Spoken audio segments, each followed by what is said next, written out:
Thank you, Ollie, not just for the introduction, but also for organizing this workshop, which I think is being really interesting. I really enjoyed the day yesterday.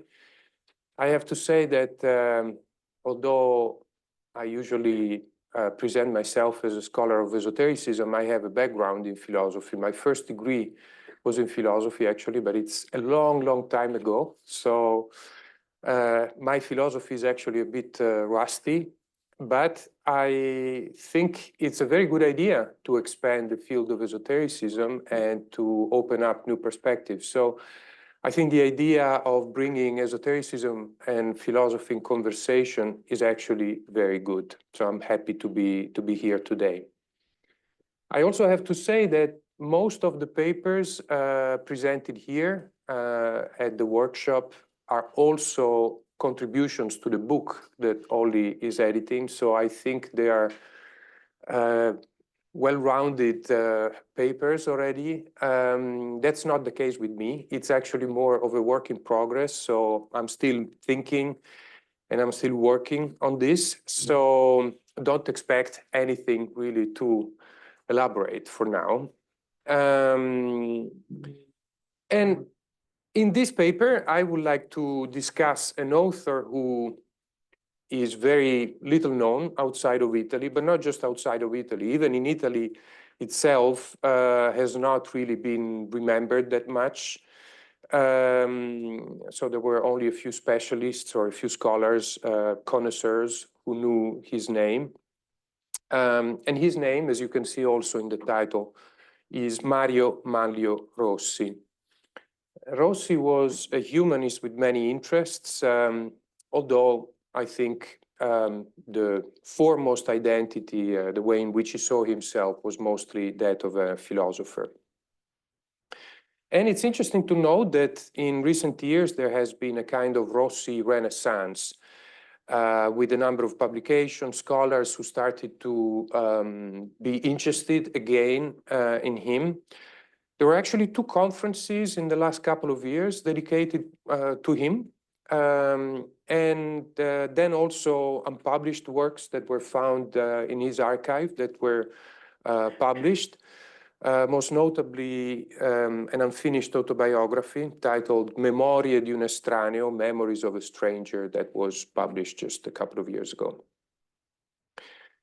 But also, I should mention that from the more specific perspective of esotericism, interest was there even earlier than that. Roberto Bacci wrote a PhD dissertation that was defended in 2012, which was based on a comparison between Rossi's work Spaccio dei Maghi, on which I would also say something in this paper, and Julius Evola's Maschera e volto dello spiritualismo contemporaneo, so mask and face of contemporary spiritualism. So the whole PhD dissertation was based on these an analysis of these 2 works. Now, Rossi is certainly not a prominent figure of 20th century philosophy. He wrote many interesting works in various fields, so not just philosophy, but also the history of ideas, literary criticism. And there are 2 main reasons why his reputation remained confined in small circles, because he was a very productive scholar, and the quality of his works is actually remarkable. So one may wonder, okay, so why don't we know about him? We never heard of him. Well, the first reason is that apparently he had a very difficult character. He quarreled basically with everybody. So at one point or another, even his best friends at some point had to walk away because they couldn't stand him anymore. So he didn't have many friends. That's clear. Also in the academic world. And the second reason is that he left Italy at some point. I will return to this. He took up a position at the University of Edinburgh. And so he was in the typical situation, which is actually familiar to me, of being a little bit everywhere but nowhere at the same time, in a kind of limbo. So you don't belong to your homeland anymore, but you don't belong to the place where you are, where you live, actually. So you're in the middle of everything. And so certainly by moving abroad, he caught himself out of the Italian academic establishment. So there was also a lack of attention from Italian scholars themselves. But he was an international scholar because he published many works in English as well. So it's not just that he could have received more attention from Italian scholars, but also from international scholars. And this has been the case only partially so far. So I would like to discuss, first of all, I would like to say something about the Italian context. So the kind of context in which he moved, especially at the beginning. So we are in the early decades of the 20th century, and what you see in Italy at the time, like in many other countries actually, is a reaction against positivism and new forms of culture, but also philosophy that are opening up to spirituality, to spiritual issues. Interestingly enough, in the Italian context, this happens also through the influence of pragmatism. William James, John Dewey, there are some intellectuals, most notably Giovanni Papini, Giuseppe Prezzolini, who are not really in a strict sense philosophers, but are sort of cultural agitators. They are intellectuals who are very active, and they publish a number of periodicals together. This is La Voce. There are other periodicals that they publish, and they are really very, very active. So in spreading also new ideas, they are interested in mysticism, in spirituality. So this is also how they try to reorient Italian culture and also Italian philosophical culture. And then there is the importance of the two main figures of the Italian philosophical landscape at the time. One is Benedetto Croce and the other is Giovanni Gentile. They are also known outside of Italy. And although they started out with a similar position, a kind of neo-idealist, neo-Hegelian position, then they ended up actually in very different places, also politically, because Benedetto Croce at one point became a kind of reference for anti-fascists, whereas Giovanni Gentile became the official philosopher, so to speak, of fascism and of the regime, also in terms of thinking of elaborating a whole philosophy even of fascism. Let's not forget also that it's not just about philosophy, it's not just about this kind of intellectual activism, but there was also other areas in which especially the first 3 decades of the cultural landscape in Italy sees a lot of action, a lot of movement. And I think we should especially remember futurism. So that was the kind of homegrown artistic movement that was really a kind of avant-garde movement that was actually quite influential internationally. So especially around the First World War, there was really an intention of moving away from old canons of art, so old forms of art, and exploring new forms of creative expression. Now, something about, oh yeah, and I should also mention that in that context, what was really important was the emergence of a whole esoteric culture. So part of this very radical, sometimes even revolutionary culture, there was also the presence of particularly influential figures who played a role in sort of giving an esoteric slant to this culture.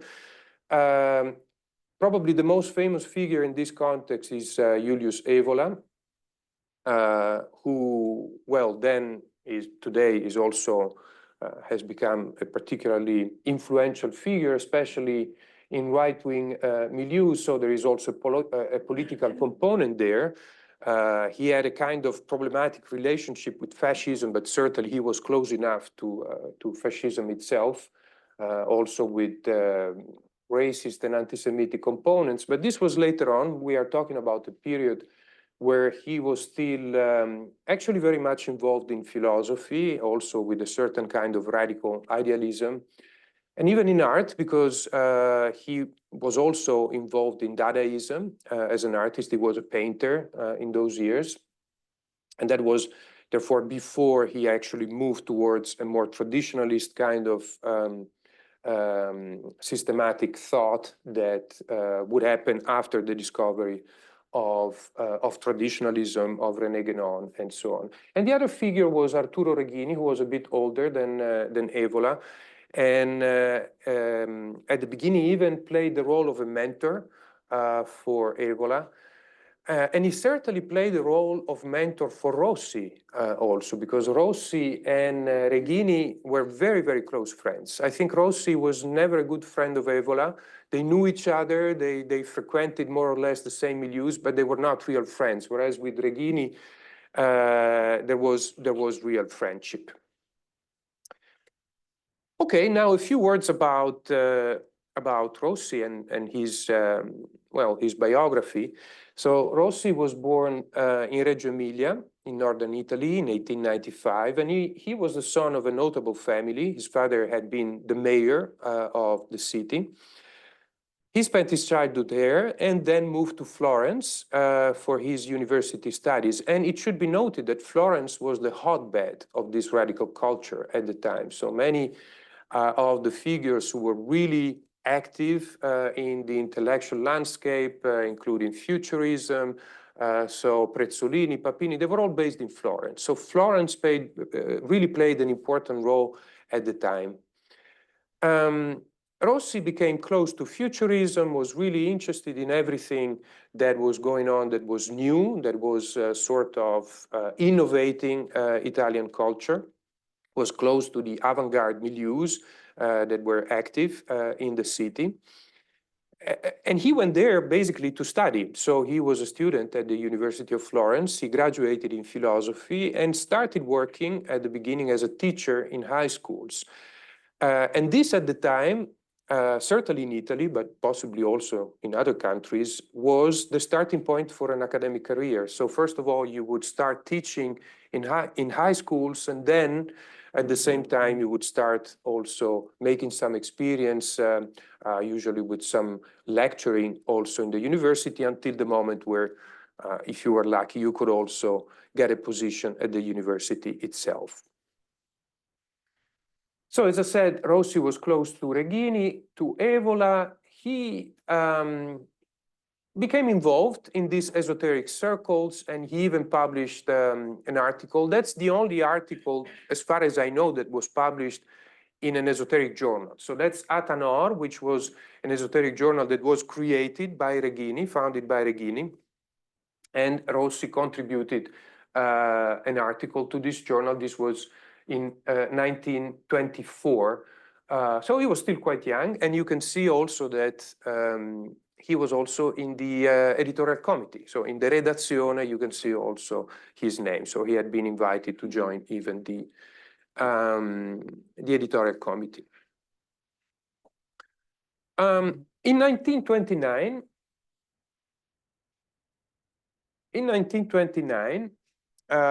he obtains the license to teach at the university level. So there was a kind of step that you had to take that was called the libera docenza in Italy.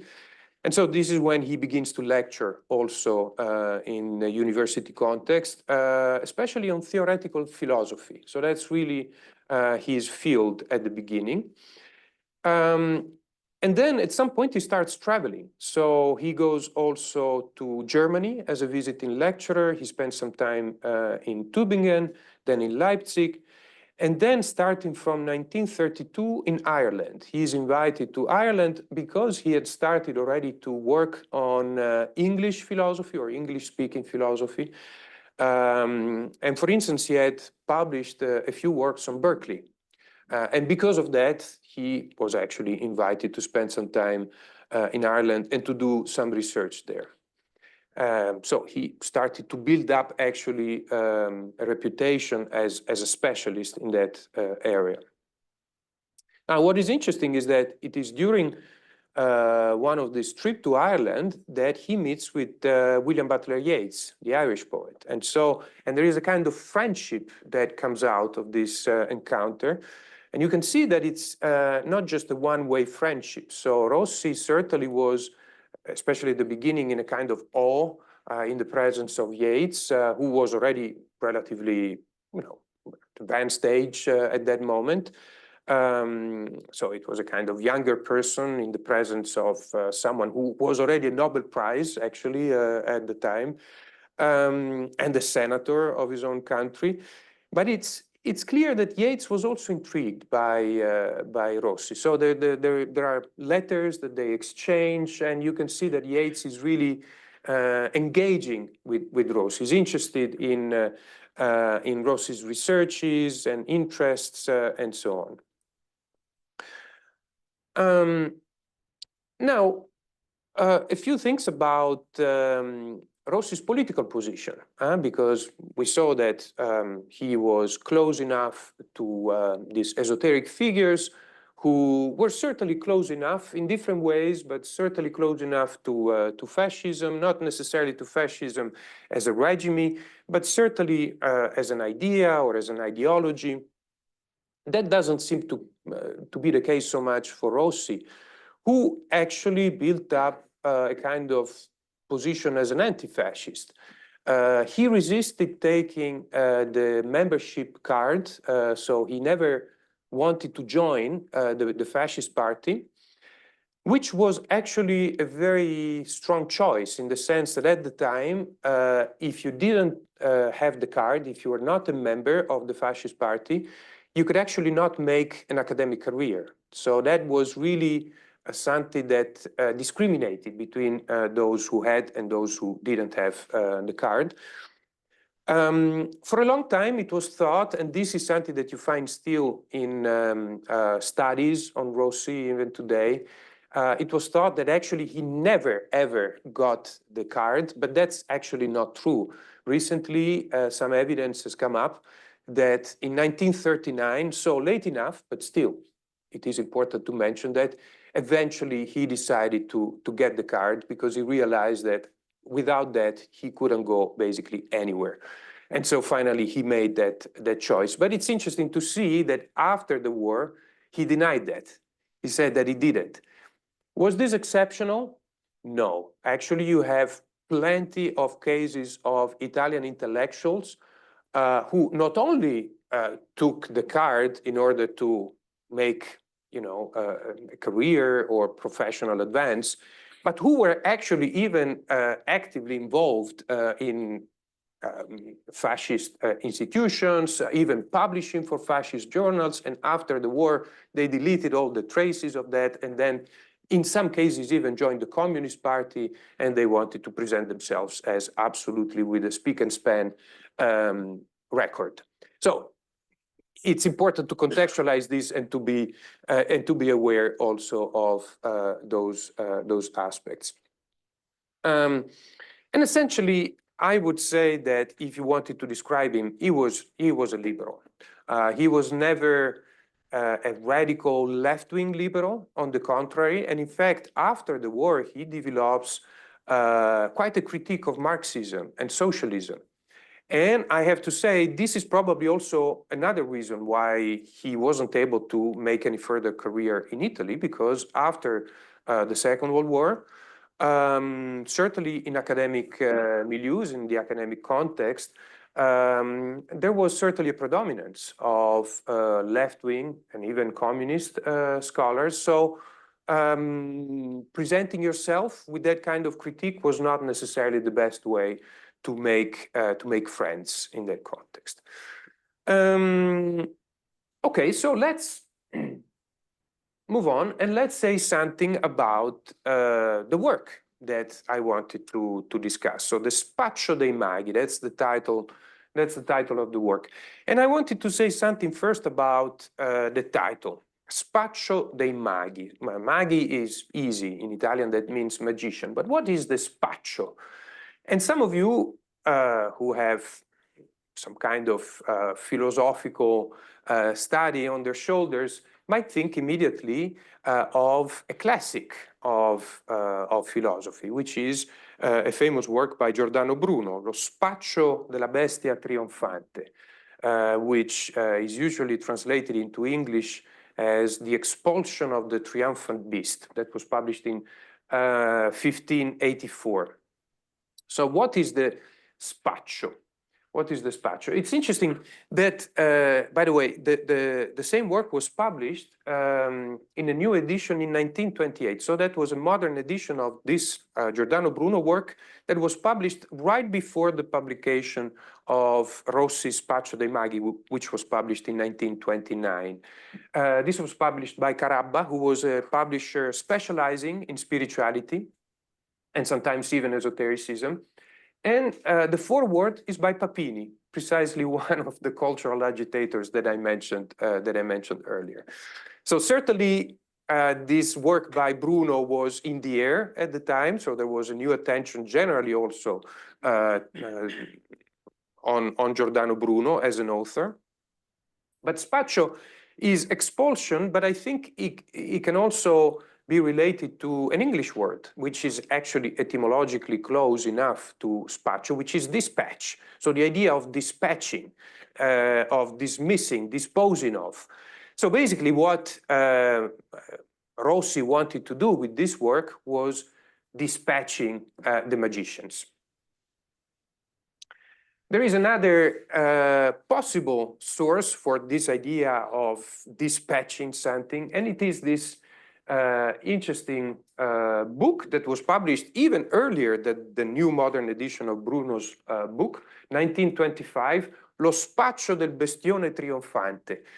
So this was a very polemical work published by Adriano Tilger, who was also a very important figure of the Italian cultural landscape at the time, a philosopher who had been close enough to theosophical milieux, so also very interested in esotericism. A kind of forgotten figure as well. So another case that it would be interesting to study with respect to philosophy, esotericism relationship. And what was the Lo spaccio del bestione trionfante? Obviously, the title was also inspired by Giordano Bruno. It was actually, the bestione was, the big brute was Giovanni Gentile. So it was actually an extremely polemical work against Gentile, because Tilger was a strong and very vocal anti-fascist intellectual. He even signed the manifesto of the anti-fascist intellectuals in 1925 as well. And so at some point he decided to write this very polemical work against the foremost, the most important fascist philosophers at the time. So the institutional philosopher at the time, which was Giovanni Gentile. So certainly, all this might be interesting precedents for Rossi's work. Also, this idea of dispatching, of disposing of particular authors or particular philosophers. Now, in any case, the meaning is clear. So what do you want to dispatch? What was the idea behind the book by Rossi? Well, the book is about, it's certainly a critique. It's a very critical book. It's also a polemical book in a certain sense. And it is coming from someone who has frequented these esoteric milieus, so who has been involved in these circles, in these milieus, has been friends with some of the people who were part of these milieus, certainly with Reghini in particular. But also of others. And at some point comes to the conclusion that he wants to move on. So he realizes that the kind of things he has done or he has experienced or he has seen are not really interesting anymore. So he wants to dismiss those experiences, those milieus themselves, and wants to develop a full-blown critique of this. So this is the cover of the book. And this is how Rossi explains his motivation and his intention. So he says, I take my leave. I'm too old to try anymore. I saw and I didn't believe. I had ears, but I did not hear. This is my farewell to occultism.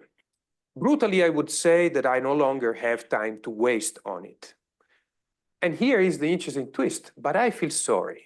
And this is something that we will find again. So it almost seems like he wants to close that chapter, but there is a kind of afterthought that seems always to be there. And that there is a kind of emotional component, which maybe also has to do with the personal relations that he had with some of the people he's going to talk about.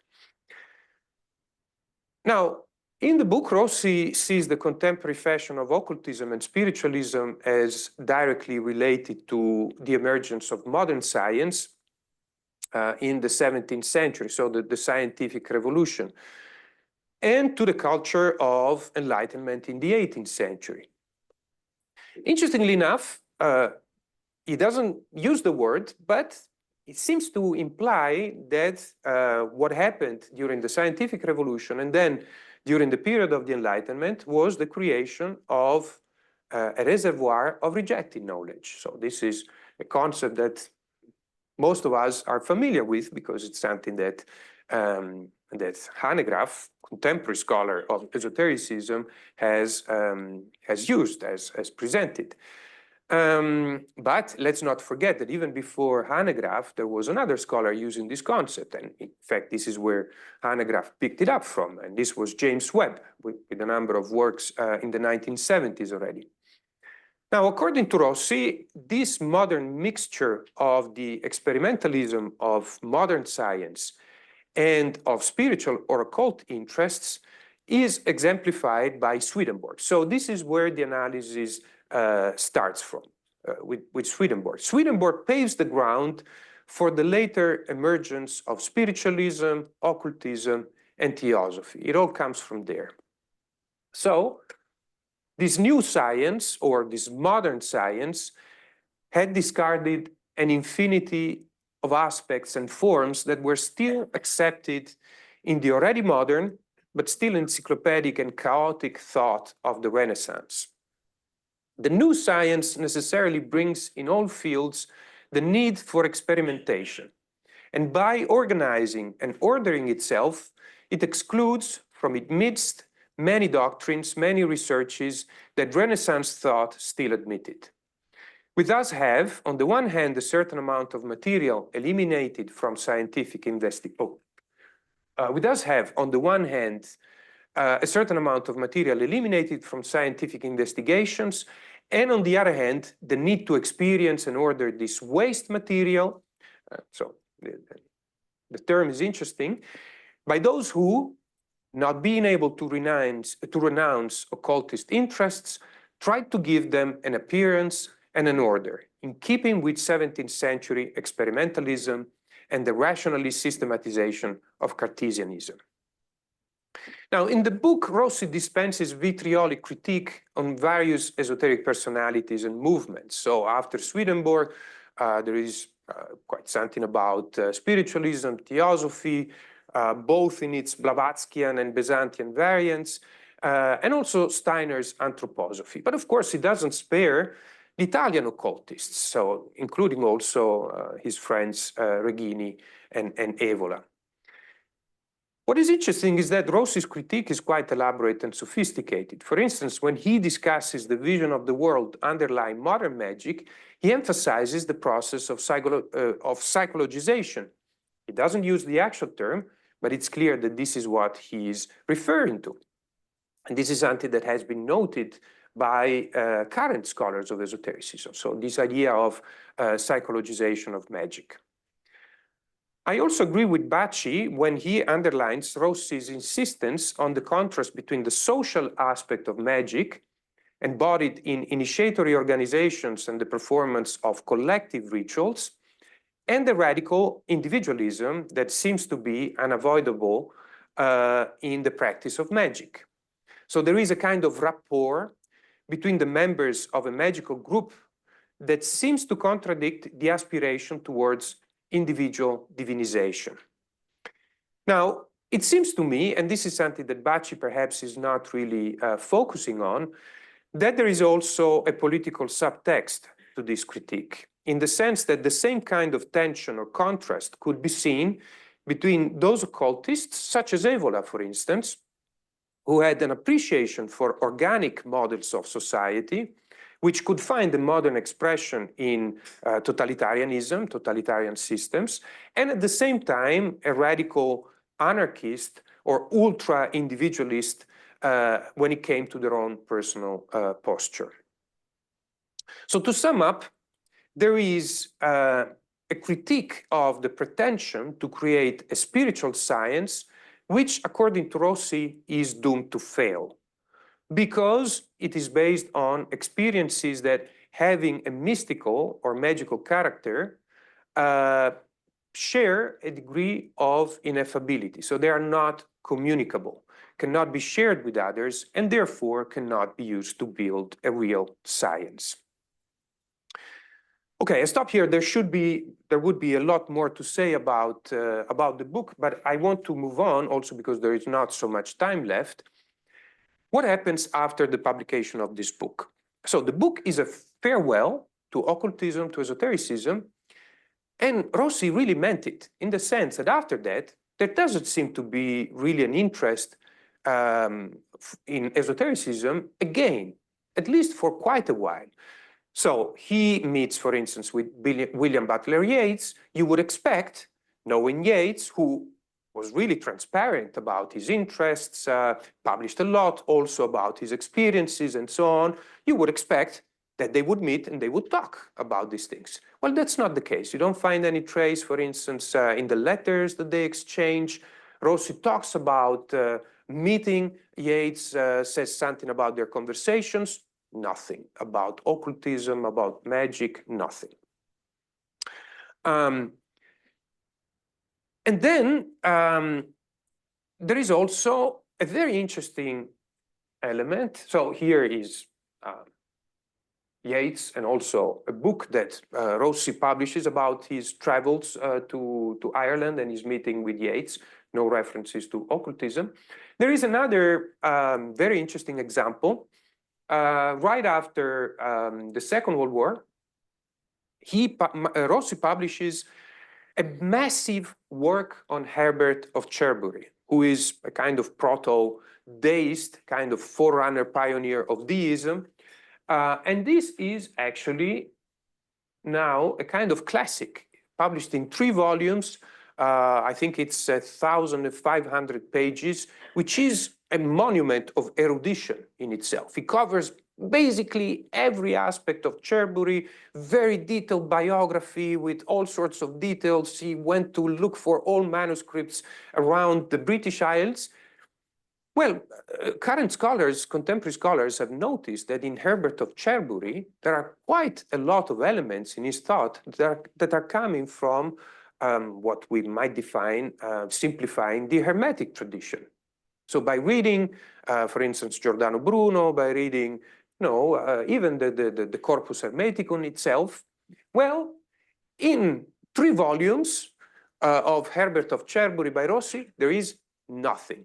So that scholars today are puzzled by this, because it's not possible that he wouldn't have noticed, especially with his knowledge also of esoteric sources. He had written a whole book on Campanella, for instance, in the 1920s. It is impossible that he wouldn't have noticed. So it's almost as if he censored himself when he saw these sources. And that's also an indication that basically he just wanted to shut the door to those elements. Well, I'm going to skip this. This is a picture of an older Rossi. And I'm going to say something about the final years of Rossi, because after many years of complete neglect and oblivion of esotericism, in his very final work, he comes back to it. He comes back to it with the publication of the Italian translation of a book which is actually a treatise by a Presbyterian minister who lived in the second half of the 17th century, Robert Kirk, who wrote this treatise, which he didn't publish. It was published posthumously, which was titled The Secret Commonwealth. And it's a whole book about the secret world of fairies. Fairies and all these entities that live in nature according to Celtic folklore. Now, Rossi decided to translate the work and to publish it with a very, very long essay. Actually, the essay is longer than the treatise by Kirk itself. So the essay is about Kirk's life and ideas. Now, the interesting thing is that in this essay, Rossi rather seems to have second thoughts about esotericism. So he writes, the new conception of the history of philosophy and of modern culture in general that I have developed in this quarter of a century, an old age that has made me less harsh and intransigent, revealing to me the emptiness of that faith in progress that I also had in my inexperienced youth. So basically, the idea is that he has sort of reconsidered his position, and maybe now he is more open to the idea that there is, after all, something interesting in these ideas. So in the essay, and I really simplify and summarize, Rossi defends the idea that even contemporary science is compatible with the supernatural and with the occult. So considering that empirical applied science very often cannot justify or rationalize the procedures through which new discoveries are made, some more modesty would be in order. So there is a call for science to be a little bit less arrogant and a little bit more modest. So even a rational person, what is this? That's the fairies speaking. So according to Rossi, even a rational person cannot exclude a priori that new facts will emerge that are going to upset what we believe to be a coherent system of natural laws. And that's what we would call a paradigm, a term that Rossi doesn't use, but it's interesting to note that Thomas Kuhn's Structure of Scientific Revolutions was originally published in 1962. And this Italian translation with the essay was published in 1964. So there is a kind of zeitgeist, a little bit of air de famille, perhaps there. So we can find plenty of examples of this lack of possibility of rationalizing scientific discoveries in the history of science. Empirical science cannot prove scientifically that the supernatural and the occult don't exist. That's what Rossi claims. In the end, paradoxically, and I quote, it is the fairies who reveal the inconsistency of empirical science, end of quote. Does this mean that Rossi is willing to move himself towards a belief in the supernatural? Well, interestingly enough, this is not the conclusion of the essay. He opens the door and then he seems to shut it immediately.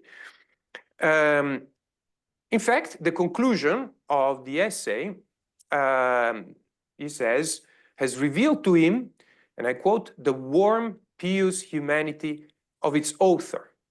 But it has certainly not persuaded me to believe in fairies.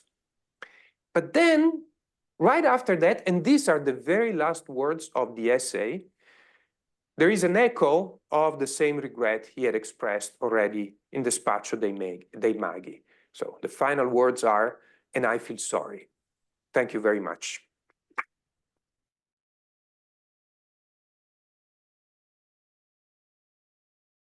Thank you. Thank you very much for the introduction. And first of all, I'd like to thank you, Oli, the organization of the volume and also the conference. When I've seen on the Philos list the call for papers sent by Oli, I was very happy because I thought there is a platform where I can express my sadness regarding recent tendencies in philosophy.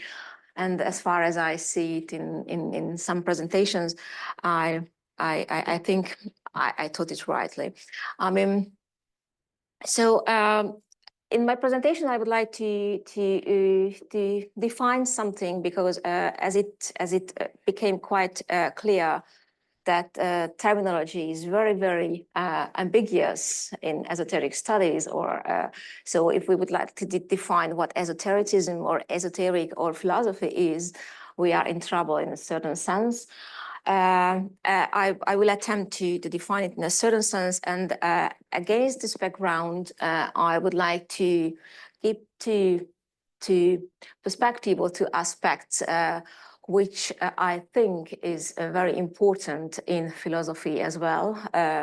This is the ineffable character of truth, or the really important insights as it emerged in Bergson's and Heidegger's ideas, and the unavoidable character of transcendence as it is clearly visible in many cases. I will refer to Heidegger, Bergson, and also some remarks of Wittgenstein, and also the Gödelian incompleteness theory. And I think, in conclusion, I will suggest that these two aspects are closely related to each other. So there is a coherence between the two. So some preliminaries. I think I do not have to talk too much about what esoteric means, a Greek term belonging to an inner circle. More recently, some esoteric knowledge can be considered as something what requires a special kind of acquaintance with some volume or knowledge of something which is not quite obvious for the wider audience.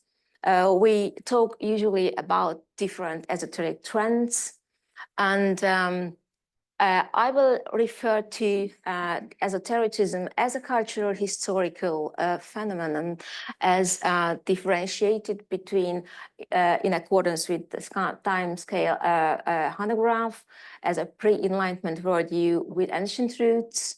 And these ancient roots I will refer to as Hermetism. When I first met Corpus Hermeticum, it was a great help in my understanding of some Heidegger's ideas. I think Heidegger's really mysterious vocabulary or terminology, and I think also some ideas of Plato or Parmenides can be much more understood against the background of these texts. However, these texts are, I think, it's not really clearly identifiable because their roots are in shade. I mean, it's not quite clear who was Hermes Trismegistus, whether he was taught himself as Manetho, as a letter assigned to Manetho, a priest, BC 3rd century, an Egyptian priest, who suggested that it was Hermes. Hermes was taught who wrote the sacred text in hieroglyphs. I would like to mention that hieroglyphic writing has a very special character, which needs a plasticity of interpretation and understanding in a certain way, which is really hardly conceivable for ourselves who are accustomed to the execution of alphabetical writing system, which is quite clear, because a hieroglyph can be a picture, a phoneme, and can signify a concept. So it depends on the context. It depends on my interest, how to understand scripture on the walls. And of course, what role a hieroglyph can play in a context on the wall is also plays an important role. So it's not quite clear how to understand hieroglyphic scriptures.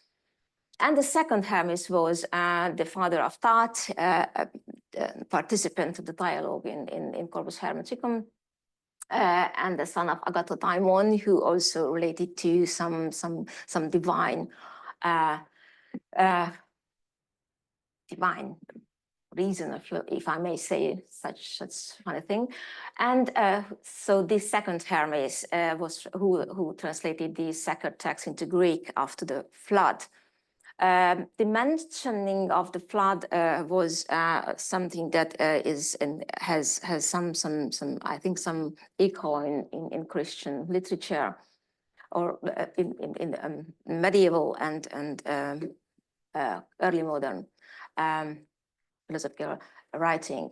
So in these times, Corpus Hermeticum and Asclepius was the two dominant source of Hermetism, or this was the two corpuses via Hermes Trismegistus' heritage was approachable. Later in the 20th century, Nag Hammadi papyri was discovered. I think it was very important, clarifying certain terminological issues. I will focus on philosophical or theoretical relevance of these texts. I will avoid the practical occult things. So in the first part of the Corpus Hermeticum, there is a philosophical investigation, if you like. So, and there plays gnosis a very important role. And gnosis has a special hint in its meaning, because however we usually translate it as knowledge or understanding, but it is not a propositional knowledge. So it's knowledge by immediate acquaintance. So it's hardly expressible in terms of rationality or reasoning. It's a kind of salvific knowledge, what makes possible the soul's liberation from its material entanglements and make possible to unite with the divine mind. Interestingly, according to Hermes Trismegistus' heritage, it is possible in life. So it's not exclusively afterlife, as Christian theology suggests, but during a human lifetime, it is also accessible. And also for gaining or having gnosis in an appropriate form, we need some connection with nous. Nous also is, I think, not quite clear or easily definable concept, because it means universal awareness on the one hand and the ultimate reality on the other hand. And this seemingly funny definition, as on the one hand it has some epistemic or epistemological relevance, on the other hand it has an ontological one, but it can suggest that its wholeness as a unity is necessary for being able to comprehend it as it is. So the activity, the understanding of it and seeing the truth as it is possible only when we are in this kind of wholeness. I think in some so we can face such things in the history of philosophy as well. I think there are important turning points. I would not go into details, but I think I have to mention Ficino's translation, who translated gnosis to cognition. And it has a distortive potential, if I may say. The reconsideration of the term was thanks to the discovery of the Nag Hammadi papyri. However, his contemporary Lazzarelli translated this term much more closer to its original meaning. And after a couple of centuries or years, Hannah Graf mentioned the name of Jakob Brücker, who really made an important distinction between philosophy through religion and the so-called pagan religion. Philosophy, and I will use esotericism in the last sense. I mean, philosophy is dedicated to reason, and true religion is responsible for revelation or revelative knowledge, and pagan religion as a kind of integrated fusion of reason and revelation. So I would use this lecture, at least, esoteric as something where reason and revelation belongs together. They are not separated as strictly as Brooker suggested.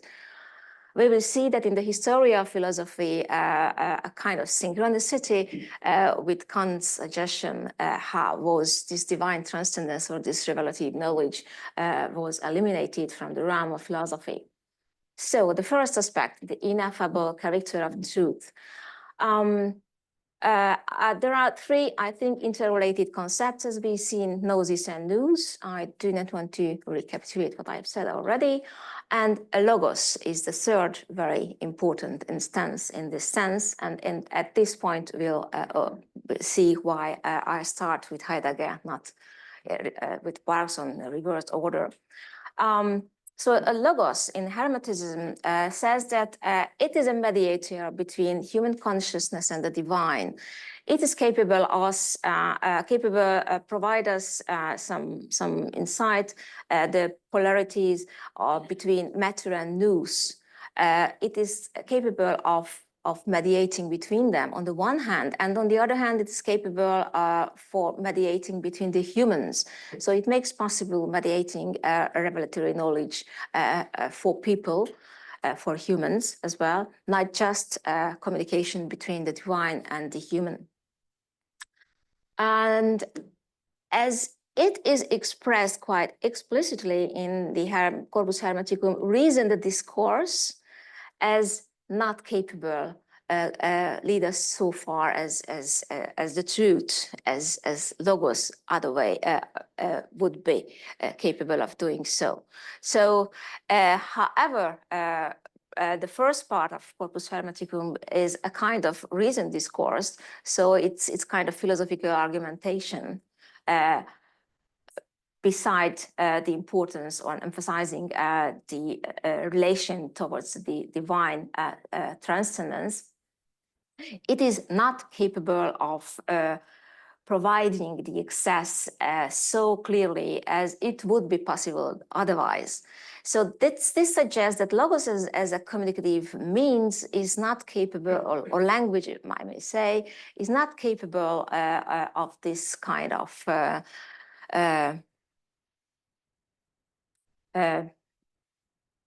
information transmitter. And this idea emerges in Heidegger's philosophy quite explicitly, as early as in the Being and Time. Also, already in Being and Time, he suggests that logos has a kind of revealing potential significant for human beings. I will not go into details, but I will say a little bit more about it. And there is another very important term, aletheia, which is important when our concern is being, because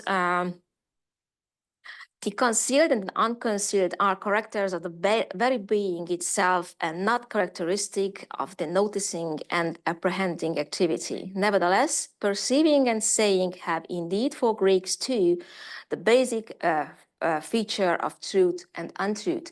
So it's very important to emphasize again that after the invention of alphabetical writing, a certain conceptual change emerged in ancient Greek philosophy.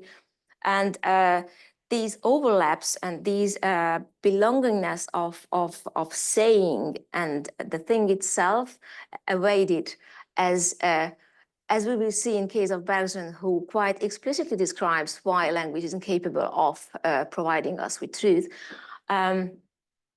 Suggests, so aletheia is what shows us being as a kind of concealment and unconcealment, and it is present everywhere, but not for the grasping mind, not for the reasoning cognition as it is used to understood in recent discourses.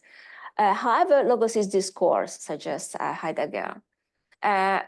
In Being and Time, we can read that the logos lets something be seen, namely what the discourse is about. The discourse lets something be seen, that is, it lets us see something from the very thing which the discourse is about. But at the same time, logos as discourse became the primary locus of truth. These characteristics suggest a referential relation. I think everyone who's acquainted with some kind of epistemology or philosophy of mind or linguistics reference to something and as a truth condition. And in Heidegger's view, representational relation is a very distorting one. It suggests an alienated relation towards our surrounding, our environment. And it suggests that things are not ready at hand instruments, ready to use them, but rather something which are against us, standing over against us. In a later writing in the Letter of Humanism, he wrote, "Language is the house of being, in its home and dwells. Those who think and those who create with words are the guardians of this home."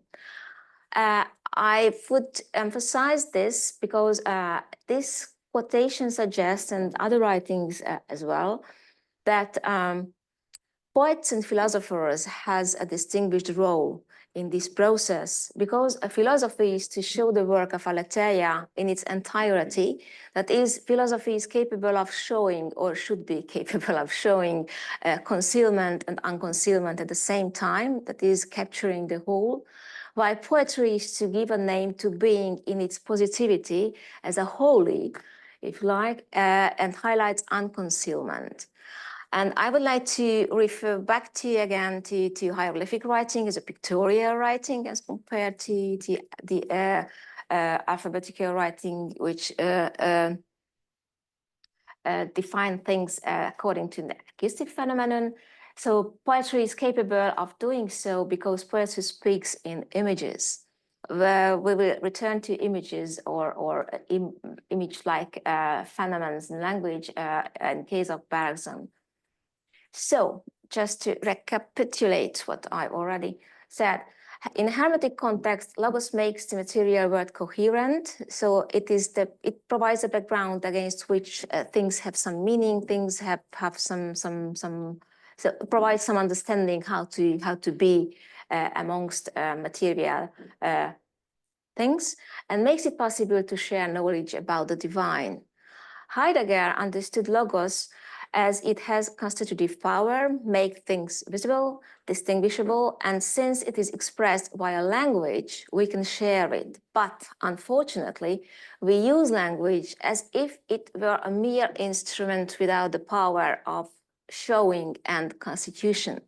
So when we use language as if it would be a thing around us as a table or as a chair, and we sometimes use it as an instrument, as a mere instrument, without this constitutive power which logos was attributed to, but provided. We forget about it and we use language in an appropriate way, but does not make possible transmitting the truth. So in this sense, and in the Heideggerian context, language is incapable of providing or making accessible the truth via language. This is the reason. So Bergson, we've heard a nice lecture about Bergson. I would like just to mention the background against which I think is a recapitulation how language behaves or how language is constituted by language. He suggests that, similarly to Heidegger, however, that metaphysics, a random way, started with Zeno of Elea. His famous paradox of Achilles and the Tortoise suggests a very, very misunderstood relation to movement. Because our primordial nature or the nature of our spirit is not in accordance with spatial relations, as this paradox suggests, as a transgression from one state of rigid things towards the other one. Rather, it's a kind of flux. But we necessarily express ourselves by means of words and usually think in terms of space. As Bergson suggests, That is, language is tailored in accordance with space. So humans, as not exclusively spiritual, but material beings, have language as an instrument for the intellect to be able to survive in the world of material things, and in accordance with being able to handle things, material things, our language is tailored in accordance. So with this framework. So, but the basic conflict is that the truth is that there is neither a rigid, immovable substratum nor distinct states passing over it like actors on the stage. There is simply the continuous melody of our inner life, a melody which is going on and will go on, indivisible from the beginning to the end of our conscious existence. It can remind us, James was mentioned, I think, yesterday and today as well. So we can have in mind his stream of consciousness, a very similar idea. The flow of experiences, stream of consciousness suggests, I think, the same zeitgeist seems to work again nicely. And his description of language has two, according to his description of language, suggests two really important characteristics of language. One is abstraction, and abstraction distorts in two different ways. One is solidifying a certain percept. So we have different impressions, we have perceptions, and when we name it, we solidify it in a certain way. And this solidity of this concept, when I say for something in my mouth as a taste, it suggests that this is a rigid, well-definable thing-like phenomenon. However, it is not, because it's in continuous change. It is not possible. So we don't get what we want to have if we solidify it, because it is not possible. It's a process. It's a flow. And abstracting also suggests something that certain aspects or qualities, when we abstract certain abstract qualities, may suggest confusing the object's property with being a part of it, what also is a misunderstanding of the situation, and it results in the illusion that when we describe something by listing established qualities, we are inclined to believe that we receive an equivalent of the object. And generalization is the other distortive characteristics of language, because the concept can symbolize a particular property only by making it common to an infinity of things. But therefore, it always more or less distorts this property by the extension it gives to it. That is, when we apply a kind of abstraction, we distort it in a certain sense. So when we have an impression of a taste, we give it a name, sweet, for instance, and we use this word in different sweetness, in case of different sweetness when we feel it. And it's never the exact impression, it's never the exact conscious perception we had. So, but Bergson is optimistic in a certain sense, because beside intellect, we have intuition, as he suggests. And intuition in his consideration is a direct access to our consciousness. So our intuition makes possible a direct access to our conscious stream, the stream of our consciousness. It is a kind of direct insight.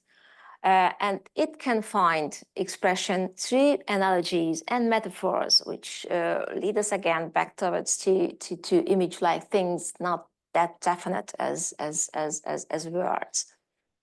But unfortunately, we should add these metaphors can crystallize into terminology, and we are exactly at the same point when it started. But we're trying it all the time, and I think the history of philosophy can be seen from this perspective, providing a better framework or a better perspective and a better vocabulary, expressing the ineffable truth.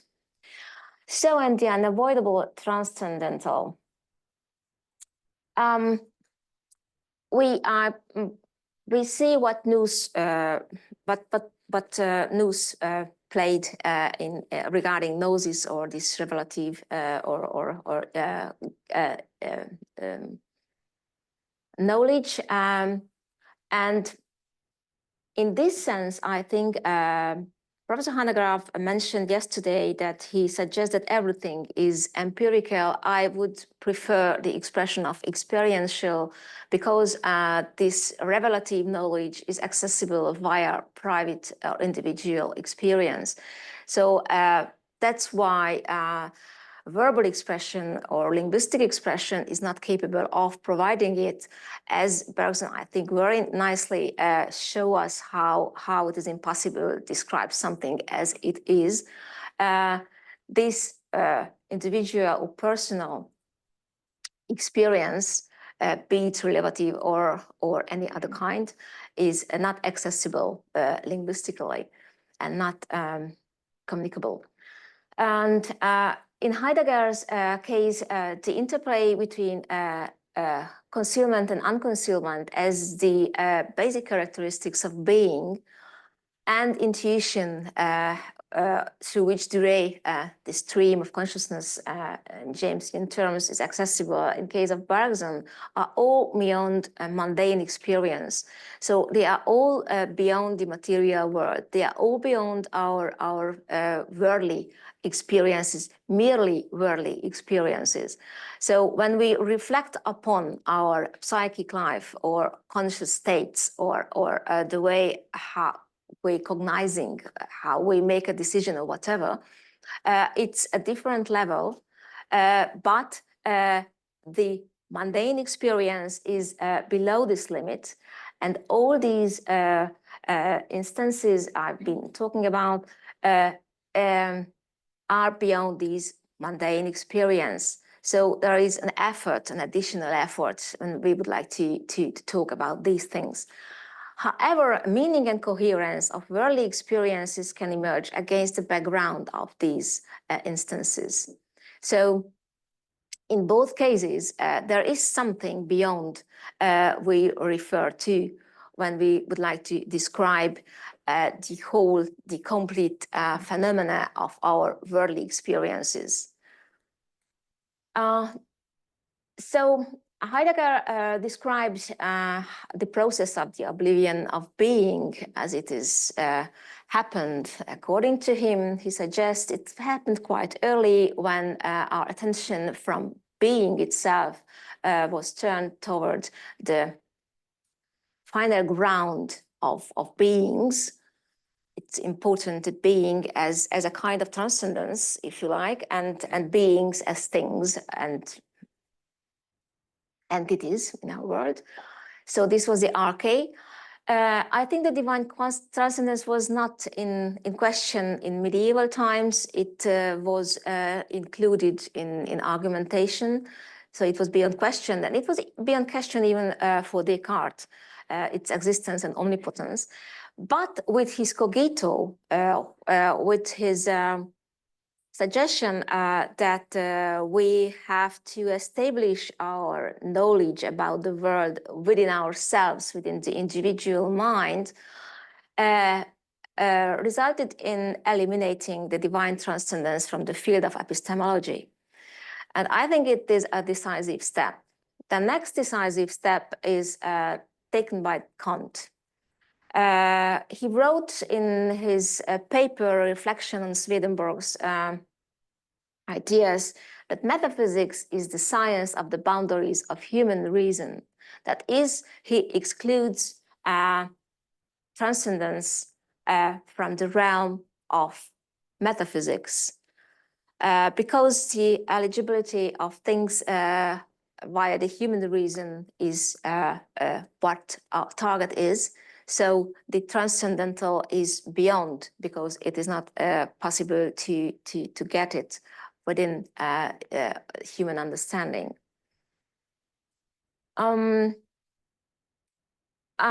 If we keep in mind that I think it has happened. Kant's writing appeared 25 years or so earlier than Brooker's suggestion that eliminating the unificatory efforts in esoteric thinking, the knowledge and reason and relevance, revelatory knowledge, is very interesting, because from now on, I think transcendence plays a very, very interesting and curious role in the history of philosophy, as we can see in Heidegger's case.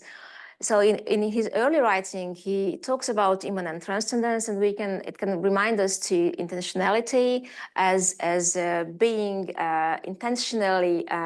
So when we are getting acquainted with things, we are towards something outside ourselves. It's a very interesting, however, reaching back to the scholastic. So it's an interesting paradox, if you like. But I think in later writings, Heidegger thinks that regarding transcendence, in later Heidegger emerged the divine transcendence in the form of being.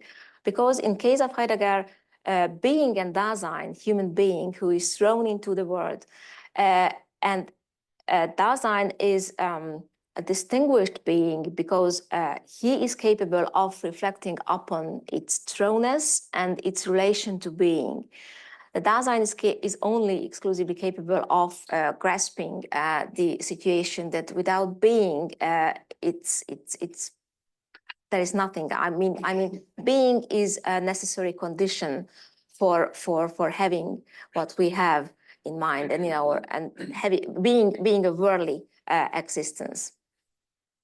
So being itself, however, belongs to us, for only with us can being be present as being, that is, become present. So in this sense, Dasein has had an important and distinguished role as it relates to transcendence. And in Bergson's case, I think transcendence is quite clear that spirit entails transcendence, but we can think that spirit entails transcendence in the technical sense that it is sharply distinguished from the material world. But here again, the inquiry into the relationship between body and mind is solely a concern for the spirit. Just as in the case of Heidegger, Dasein is capable of relating itself towards transcendence and relating spirit and matter as the two poles of the metaphysics. It is only for the spirit important having this relation. Yes, today we heard that not exclusively mind is embodied in Bergsonian terms, but also matter is spiritualized in a certain sense. It is really nicely described in Matter and Memory, really granular and gradual process, and it is with the help of a kind of representation in using the time element, so past, future, how these are intertwined together, how they relate. So I think it's a masterpiece in a certain sense. And I think there is some hints also, a kind of spirituality, I think, which is in my terms beyond simple, not simple because reasoning is not so simple, but this rational reasoning. And finally, just a few words about the incompleteness. I would refer first mainly to Gödel's second incompleteness theorem, and how he suggests that this just formal system, so to the realm of natural numbers, I think we can extend it, and I will try to show how it is possible with the help of some concerns of Wittgenstein. So this states that the system cannot be established on its own consistency. So a system cannot establish its own consistency. So it is not possible to ground the system within itself. Plainly, I think there was a reference to the last sentence of Tractatus, whereof one cannot speak, thereof one must be silent. And the chain of thought, I tried to reconstruct, I will not do it because time is almost over. So Wittgenstein suggests that language is capable of describing atomic facts, but these atomic facts are satisfying only for sciences or in a mundane world. So it's not enough when we would like to reflect upon the problems of life. Because the problems of life are not sufficiently explicable in language because they are beyond the scope of logic and scientific analysis.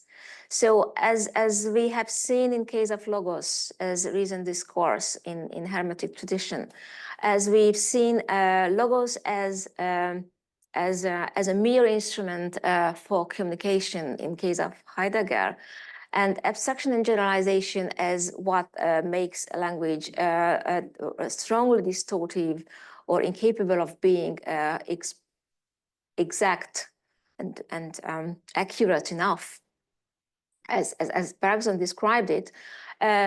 These makes language incapable of providing us with answers to the questions of life. So taking into account our limits, Heidegger had a lot of, I think, good insights. He illuminated how mental processes and the expression of these mental processes, how they relate to each other. I will refer to James again, who suggests that we duplicate our reality in a certain sense when we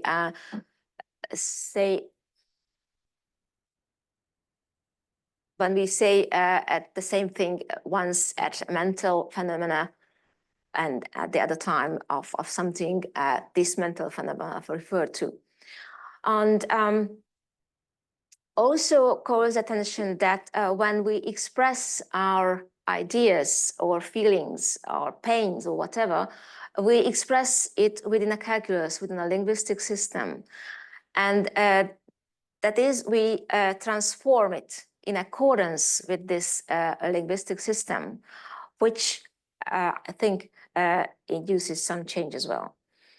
And language is connected with reality by picturing it, but that connection cannot be made in language, because if we would like to describe this connection, we need a meta-language. And if we would get a coherent and complete picture of the whole process, we need the meta-language and the meta-language of a meta. So it's all infinite regress, we conclude to this.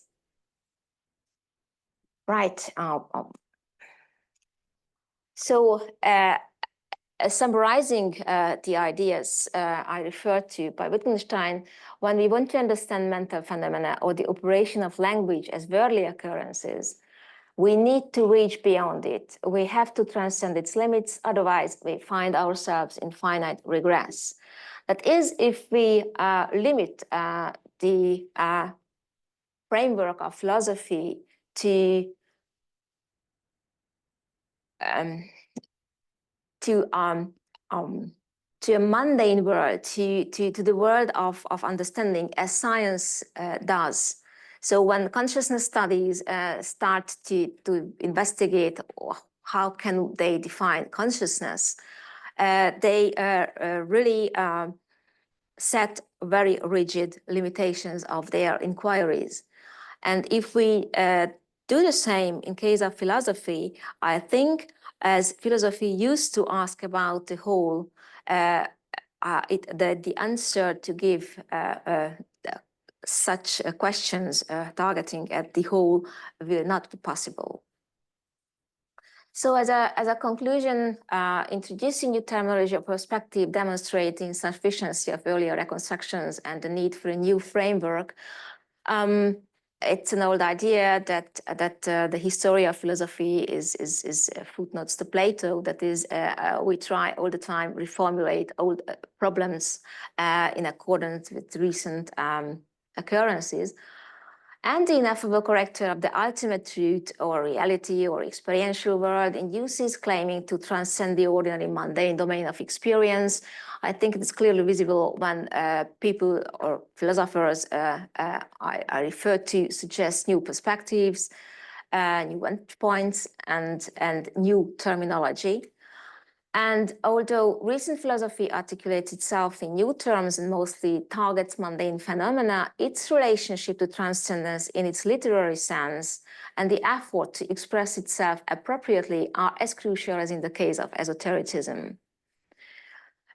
So even if metaphysics has been stripped from its access to transcendence, it was made by Kant, this kind of need of transcendence is present, even in technical terms. But as vital questions remain unsolved, they are pushed forward and reformulated. The relation between the ineffable and the transcendent suggests, I think, a welcome return of transcendence to the field of philosophy, even in the divine sense. Thank you very much.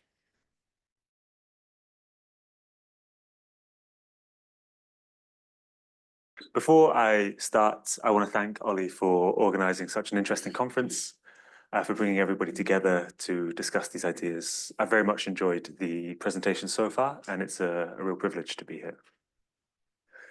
So my topic is on the confluence of Kabbalah and Romanticism. I'm sure most people here are at least partially familiar with Kabbalah. It's the dominant form of Jewish mysticism. The dominant form of Jewish mysticism that developed out of the Merkabah tradition and became a discrete form of esotericism in medieval Judaism. It's still most prevalent today in its Lurianic form. Romanticism is perhaps a bit less clear. I will be focusing on what is sometimes called philosophical Romanticism or early German Romanticism. So this is the school of thought that arose in the city of Jena at the turn of the 19th century and has since been incredibly influential in philosophy. So the effect of early German Romanticism is palpable in Hegel, in the Frankfurt School of Critical Theory, in post-structuralism, and so on. I'm specifically focusing on the work of Johann Hamann, who is a very important predecessor of Romanticism, along with two central members of the Jena Circle, Friedrich Schlegel and Novalis. What interests me about this connection between these seemingly disparate topics is their reciprocal relation. I would argue that it's not simply philosophers mining the esoteric for conceptual forms or appropriating the discursive elements of a tradition for their own ends. I think there's much more going on in this relationship. There is an unintentional, sometimes, convergence with Kabbalah and Romanticism reaching an affinity through independent developments. There is a genuine, rather than cynical, philosophical reinterpretation of the mystical tradition. And there is a reciprocity, with Romanticism feeding back into the study of Kabbalah in the 20th century through scholars such as Walter Benjamin and Gershom Scholem. I would also like to suggest that this specific confluence hints at the prevalence of esotericism in philosophy and possibly even indicates some challenges to the rigid distinction that we have between the two categories. Rather than simply restate what I've written in my contribution to the book, which I don't really have time to get into now, I thought it would be better to explain how I arrive at the themes that I address in that chapter, give an account of some of the interesting elements that I've had to exclude, and tentatively introduce some of the conclusions that I draw there. My research engages both philosophy and theology, and my primary focus has been on Hamann and the Romantics, so that's where I'm going to start. So Hamann, for those who don't know him, is a wonderfully obscure writer. He constantly uses oblique allusions, multilingual puns, uncited quotations, extended metaphors. He uses rhetorical devices such as aposiopesis, which is where sentences are deliberately left unfinished, or anakuleton, in which incongruous ideas are expressed in the same sentence. There's a playful mix of the erudite and the enigmatic, the sacred and the profane, and these are all variously indexed to classical and biblical imagery. This results in really quite short but incredibly dense texts that are at once a sort of unwieldy chaos of ideas and yet full of concise philosophical insight. It's a veritable wellspring of interpretive possibility. One of Haman's key techniques is that of indirect communication. So that is not simply writing as himself, but adopting personas, which then color the reading of the particular text to which they're ascribed. So of particular interest now is one of Haman's more well-known essays, Aesthetica in Nuce, which means aesthetics in a nutshell. This text bears the subtitle, A Rhapsody of Kabbalistic Prose, and is attributed to the Kabbalistic philologian. To briefly gloss this title and its author, some elements seem clear enough. Rhapsody is likely to be taken in the classical Greek sense, meaning to sew or stitch together, with the ancient rhapsodists reciting and performing pieces, elements of Homer and Hesiod, for example. So this then carries a sense of the fragmentary and a diversity coming together to form a new whole, which in itself is an apt description of Haman's writing style. Further, philologian is an archaic term for philologist, and thus suggests Haman's fascination with language, which is very clear in his use of German, French, English, Latin, Hebrew, Greek, and occasionally even more. It also seems to be an implicit affirmation of Haman's Christian faith, with philologian literally being lover of the word, and Jesus being identified with the word logos in the Gospel of John. And there's obviously further esoteric consequences, as Susanna has just explained, with the connection with logos. But then what of Kabbalah? What's Kabbalah doing in the title and the authorship? Some commentators have understood Haman to connect Kabbalah with hermeneutics, founded on a sort of passing familiarity of Kabbalistic interpretations of scripture. And this would mean that Kabbalah is rendered a thematic allusion and little more. However, I think there's much more to it. In Plato's Ion, which Haman cites twice in the Aesthetica, the rhapsodists are termed interpreters of interpreters, and they are also claimed by Socrates to operate by divine inspiration.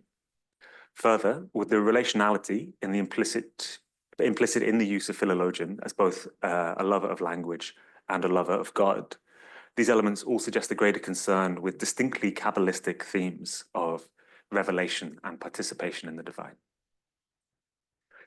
So it's this question that first prompted my research into Kabbalah under the rubric of recognizing what philosophical significance it held for Haman, and thus also for the Romantics following him.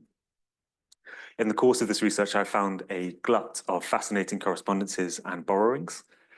And in the chapter, I mainly focused on Haman's philosophy of language, but this grew out of a broader recognition of relationality in his work. One of Haman's clearest affinities with the Kabbalah of the traditional Judaism is the theme of sexuality and its relation to the divine. So in the Jewish Kabbalah, the creativity of God is often expressed through metaphors of genitalia, especially in Zoharic literature, and that pertaining to the Sephirot, which are, I'm sure many people are aware, the 10 emanations or attributes of the divine. So, you know, the Sephirotic tree of life, this is often indexed to the human body. And so of interest here is the 9th Sephira, Yesod, which is associated with sexual organs. So the imagery of a sexual union between the divine and creation appears at several points in the Zohar, and it's laid out in really quite explicit terms in the Idra Rabbah and the Idra Zuta, which is the greater and lesser assemblies. So suffice to say that in Kabbalistic writing, sexual imagery becomes the most appropriate form of symbolizing union with the divine. So looking back at Haman's self-identification as a lover of the word, this maybe takes on a new, more literal meaning if we take the Kabbalistic element alongside it. So it's striking how similar the writings of Haman appear to these aspects of the Kabbalistic tradition, with their regular use of profane and crude imagery to speak of God, and Haman's emphasis on the theological significance of sexuality. In a 1768 letter to Herder, one of his contemporaries, Haman claims that his crude imagination has never been able to conceive of a creative spirit without genitalia. The creative spirit here is schöpferischen Geist, and thus carries the connotation of pertaining to creation at large. So that means that Haman is referring both to mankind in their creative capacity, but also to God as the supreme creator. So this idea of the divine engaged sexually in creation, as I mentioned, aligns very well with the Sephirotic account found in the Zohar. And Scholar Larry Vaughan has sort of gone over quite a lot of this with reference to the work of Nachmanides, a medieval Kabbalist, and also Christian von Rosenholz's translation of the Zohar. In his essay, Vaughan has drawn several parallels between the Kabbalistic themes of revelation as an unveiling of the nakedness of God, with the same theme apparent in Haman. For example, Haman again writes to Herder, "I feel the same way as you do about the Sephirot. It is nevertheless always striking that our first realization of good and evil referred to the pudenda.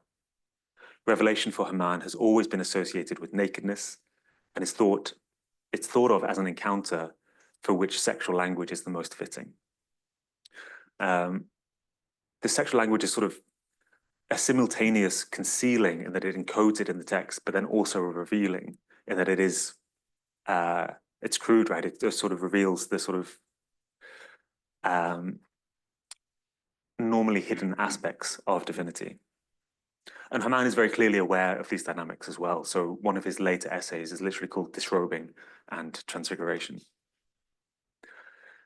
It is this sensitivity to the relational in Haman that carries on into his philosophy of language and demonstrates a more than passing affinity with the Kabbalistic tradition. In his Major Trends in Jewish Mysticism, Gershom Scholem explains, and I quote, "The Kabbalists deduce from Genesis 4, verse 1, and Adam knew Eve, his wife, that knowing always means realizing a union, be it the union of Sophia, Chochmah, and the intelligence, Bina, in the upper Sephirot, be it that of the king and the Shekinah as the symbol of the eternal feminine in the lower ones. Knowledge has always received a sublime erotic note, a point that is often emphasized in Kabbalistic writings." End quote. So in Kabbalah, epistemology itself has a sexual aspect in that it is the meeting point of distinct elements, and it is by their union alone that knowledge is possible. As Scholem explains, there are various interpretations within the tradition of Kabbalah as to what the elements of this union are. But interestingly, Haman articulates an idea exactly in line with this notion. This is one of the areas where I don't think Haman is drawing necessarily distinctly from the Kabbalistic tradition. I think instead they are both starting from the same place, and that is the Hebrew word yada, which means both to know and to know sexually. So this play on words is sort of not surprising given how focused both Haman and the Kabbalists are on the language of scripture. This works in both directions for Haman, in that cognition is sexual in nature, but at the same time, sexual relations and marriage are themselves the locus of divine revelation.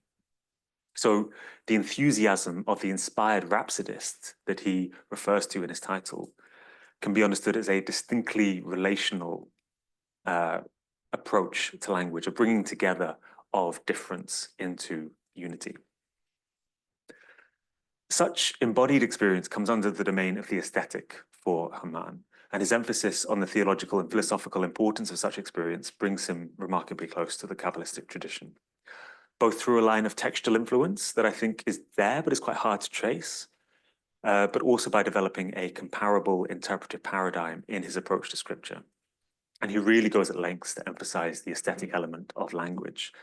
So, for example, in the essay, he talks about how hieroglyphs specifically precede letters and bring this aesthetic experience of communication to the foreground in such a way that I think is really quite related to the radical empiricism that we were talking about yesterday. So the epistemological affinity becomes particularly prevalent in Haman's philosophy of language, and it's that I explore at length in the contribution to the book.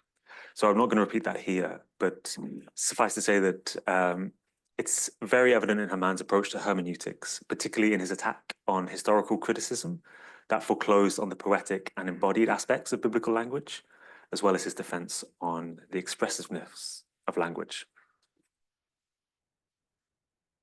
Okay, so even though I'm emphasizing him at great length, Haman is not the only source of Kabbalistic themes for Schlegel and Novalis, who follow him the generation later. One can also point to Salomon Maimon, who was actually a Kabbalist before becoming interested in Kant in the 1790s. But also the theosophical work of Jakob Böhmer is especially important for Novalis. I think it's also important to note that the Kabbalistic studies of Lutheran theologian Friedrich Oettinger were very important for the Jena circle, but this was much more of an influence on Friedrich Schelling rather than Novalis or Schlegel. And I'm not really looking at Schelling. There's been a lot written about him and his engagement with Kabbalah, so I don't think I need to say more about that. Further, the Kabbalah is not the only esoteric discourse that is taken up by the Romantics.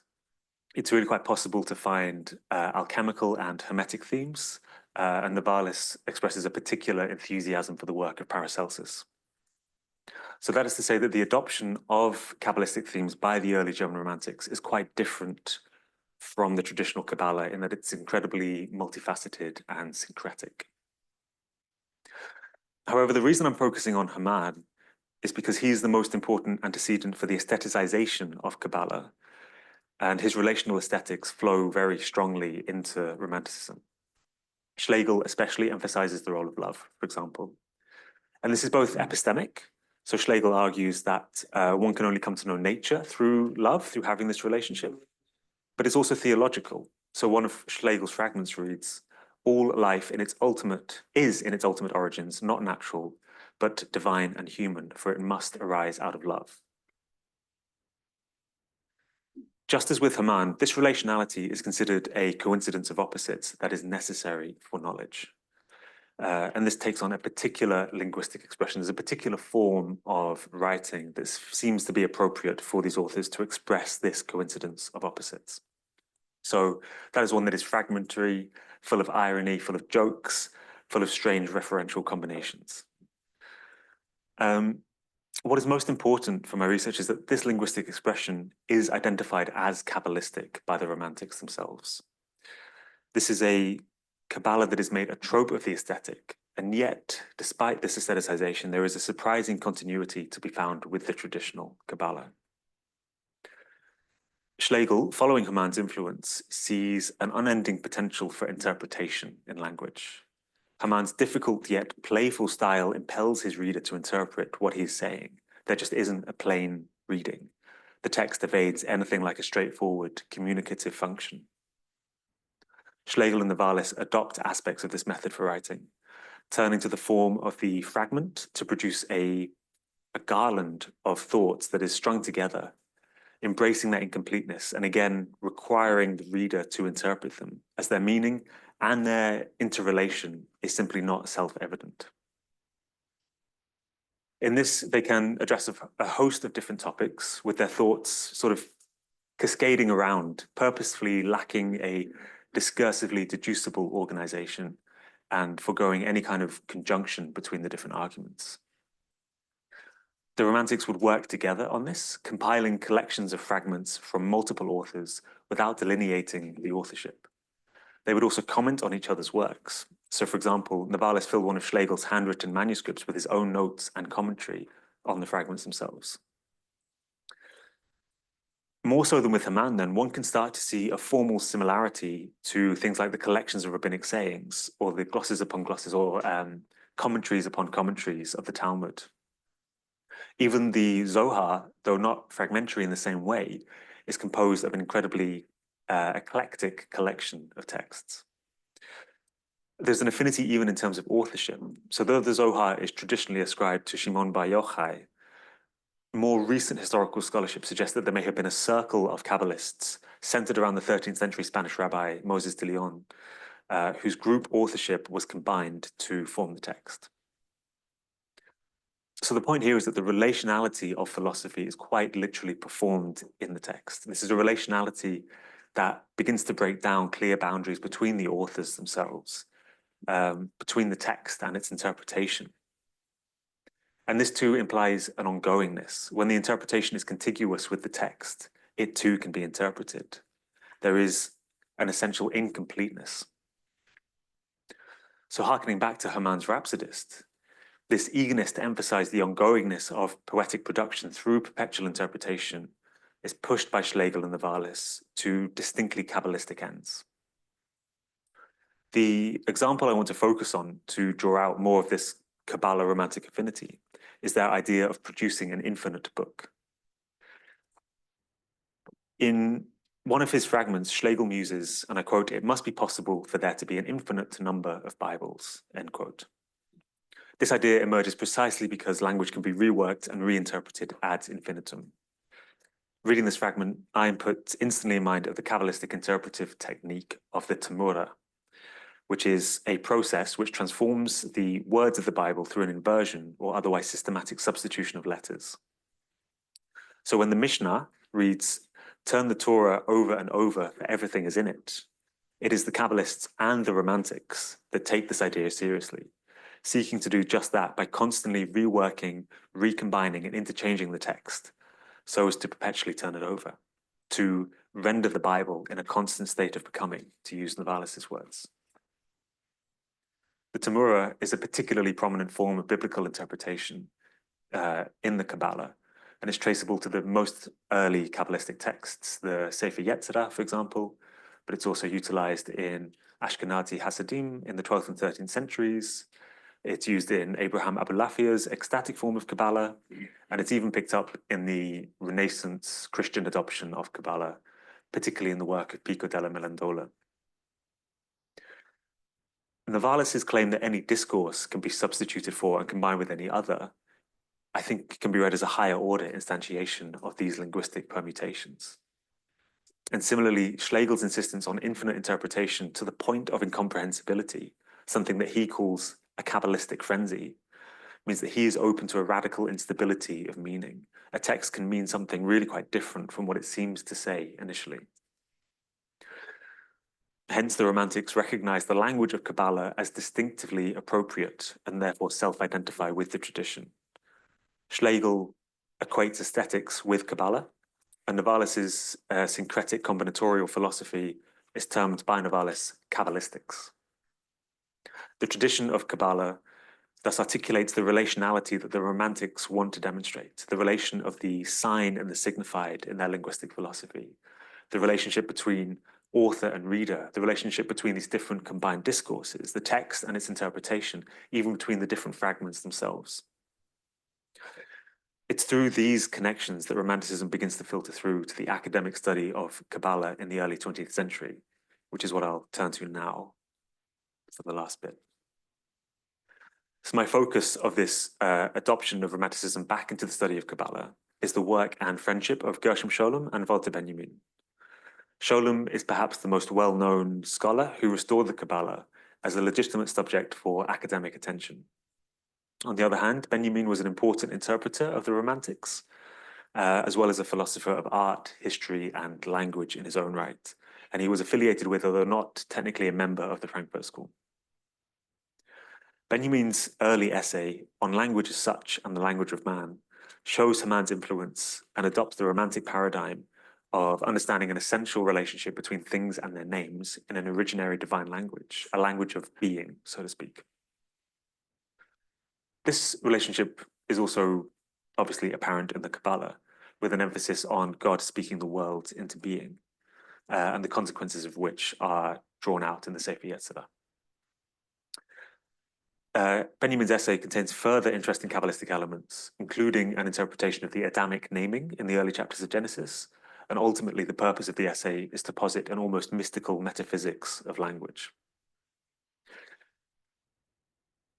This is really quite consistent in Benjamin's work. So if I turn now to one of his later works, his theses on the philosophy of history, this adopts the Romantic fragmentary form directly, eschewing the essay format for a series of implicitly connected aphorisms.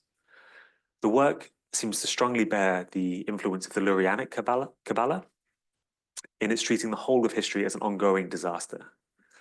The doctrine of the breaking of the Sephirotic vessels lurks behind Benjamin's thought, and the restitution that he advocates in his work through a weak messianism might then be understood with reference to the Lurianic idea of tikkun, or the mystical repairing of the divine order. The text reads as a veiled yet distinctly Kabbalistic interpretation of history articulated in the language of philosophy. And yet Benjamin's Kabbalism seems far more informed by the philosophers that I've been discussing so far, rather than by the traditional Kabbalah.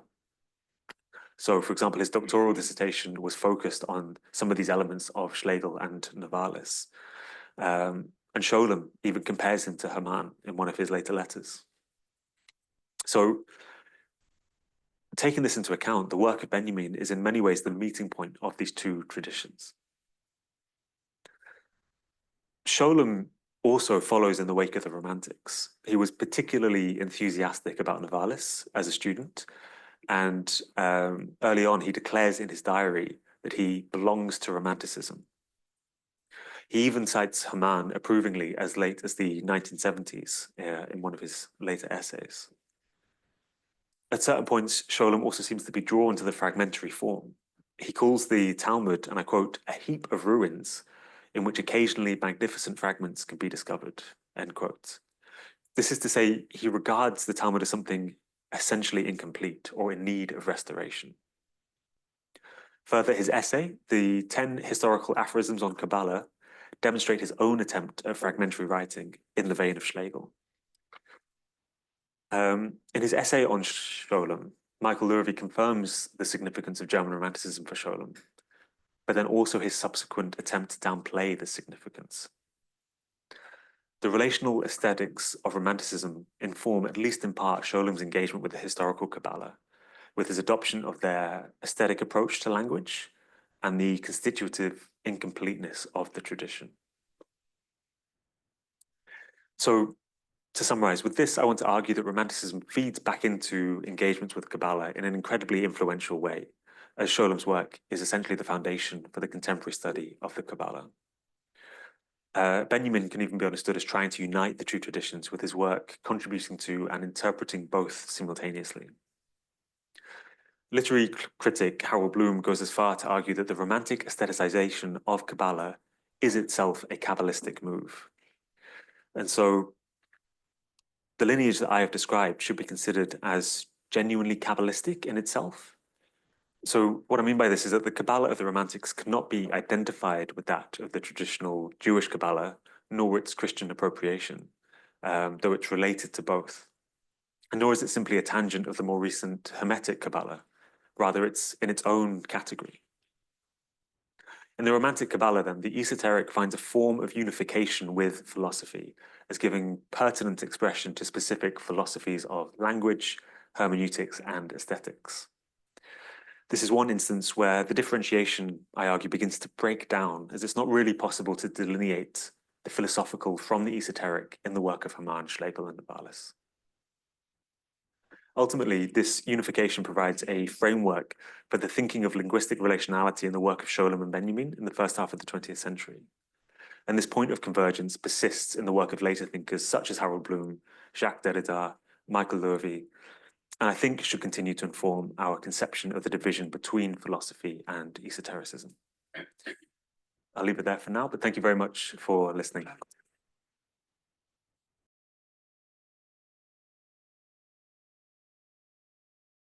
Hi guys, just let me thank Ollie, everyone for attending, for inviting me, for letting me present my work. I'll be talking about Christian and Islamic esotericism. I'll be using a phenomenological approach, and I'll be specifically discussing the concepts of soul and time. I realized I won't have enough time to discuss Meister Eckhart and Ibn Arabi today. So I thought I'd just highlight Ibn Arabi's role in Islamic esotericism and highlight the connection between his understanding of the Barzakh and Edith Stein's understanding of the Avim.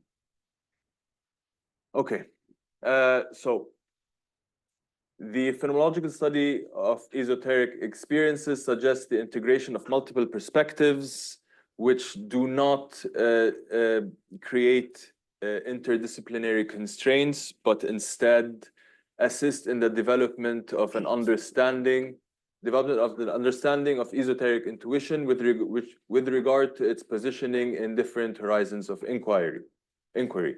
Phenomenologically, according to Stein, one follows the description of some sort of phenomenon in the hope that they gain a sort of insight. For Stein, that insight is not gained through through some sort of magical vision, but instead through philosophical rigor. The primary task of a phenomenological inquiry, in this case, on the esotericism of soul and time, is not to provide a definite answer to temporal or spiritual questions, but to clarify what is being implied by them.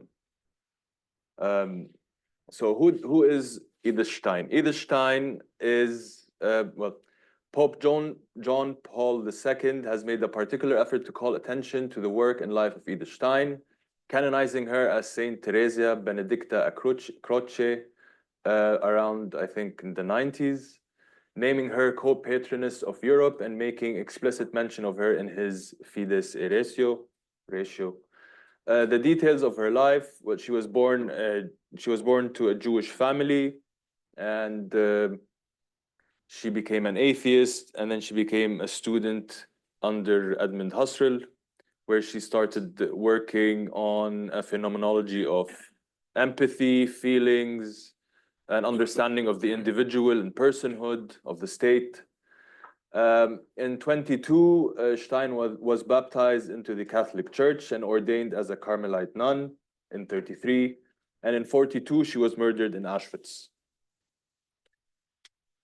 After her baptism, her philosophical scholarship takes on a quite different character from her early phenomenological writings. Her early work followed the descriptive phenomenological method closely and was constructed from her own observations and reflections. Her later work, on the other hand, tries to integrate Aristotelian philosophy, philosophy of Thomas Aquinas, Saint Thomas Aquinas, and of course her scholarship as a phenomenologist, her work as a phenomenologist. Stein argues that philosophy must be completed by faith in order to be true to its mission, and constructs an ontology that attempts to ascend to the full meaning of being. In this course of this ascent, Stein makes free use of the doctrines of the Catholic Church. Okay, this brings me to an understanding of Dahr or Zaman. These are two Arabic terms that define a chronological and a chirological understanding of time. Now, chronological time is time that is measured, or quantitative time, clock time we call it. Chirological time is time of the decision, decisive time. It's time that actually exists in the moment. It's a moment of decision. So time as kairos is the point in time where no worldly correlation comes to appearance, where that time cannot be known neither in advance nor at the time of its arrival. Only with the eyes of some quasi-faith can it be properly encountered. It is the temporal dimension of decision. So I talk about these two because it will help us understand the diverse, not definitions, but perspectives of time that exists in Islam. Recently, just yesterday, I realized that the Islamic esotericism as a field of study is being taught in Europe. Islamic esotericism isn't being taught in the Middle East. Scholars of Islam kind of reject that understanding. They see it very similar to blasphemy, to kufr.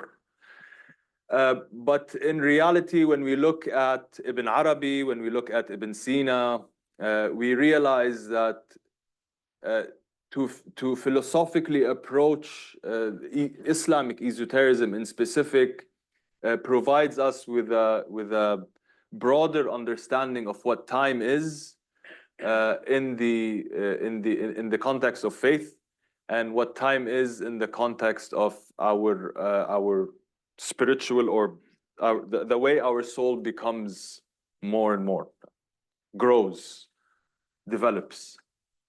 So to understand the conceptual fluidity of temporality in the Quran and esoteric Muslim teachings peculiar to Islamic theology, I am suggesting a reflection on the Muslim concept of barzakh, the temporal horizon in and after death, in parallel with Stein's unique interpretation of the Avim. This will be underlined by expounding the relations between time and the soul's becoming in Islamic and Christian esoteric thought. Similar to the temporal dynamics of Barzakh, Stein's mysticism leads to her conceptualization of the Avim, divine, sanctified, or heavenly time, as a metaphysical and ontological category in her understanding of life fullness. For her, life after death and life in the Avim effectively preserve moments of the lives of the blessed as constituent to the possible reality of timelessness through divine communion. So, when we look at both Meister Eckhart and Ibn Arabi simultaneously in parallel, we realize that they both require a certain understanding of the dynamism of spiritual transformation and mystical experience. It will also emphasize the effectivity of cross-interpreting the philosophy and esotericism of both Eckhart and Ibn Arabi to further understand the phenomenality and spiritual embodiment of the soul.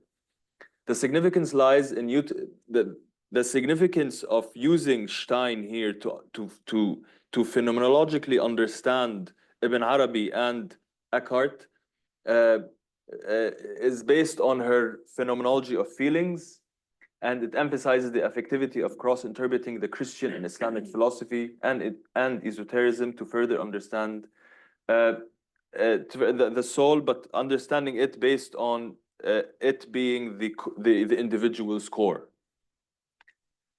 So what is Islamic esotericism?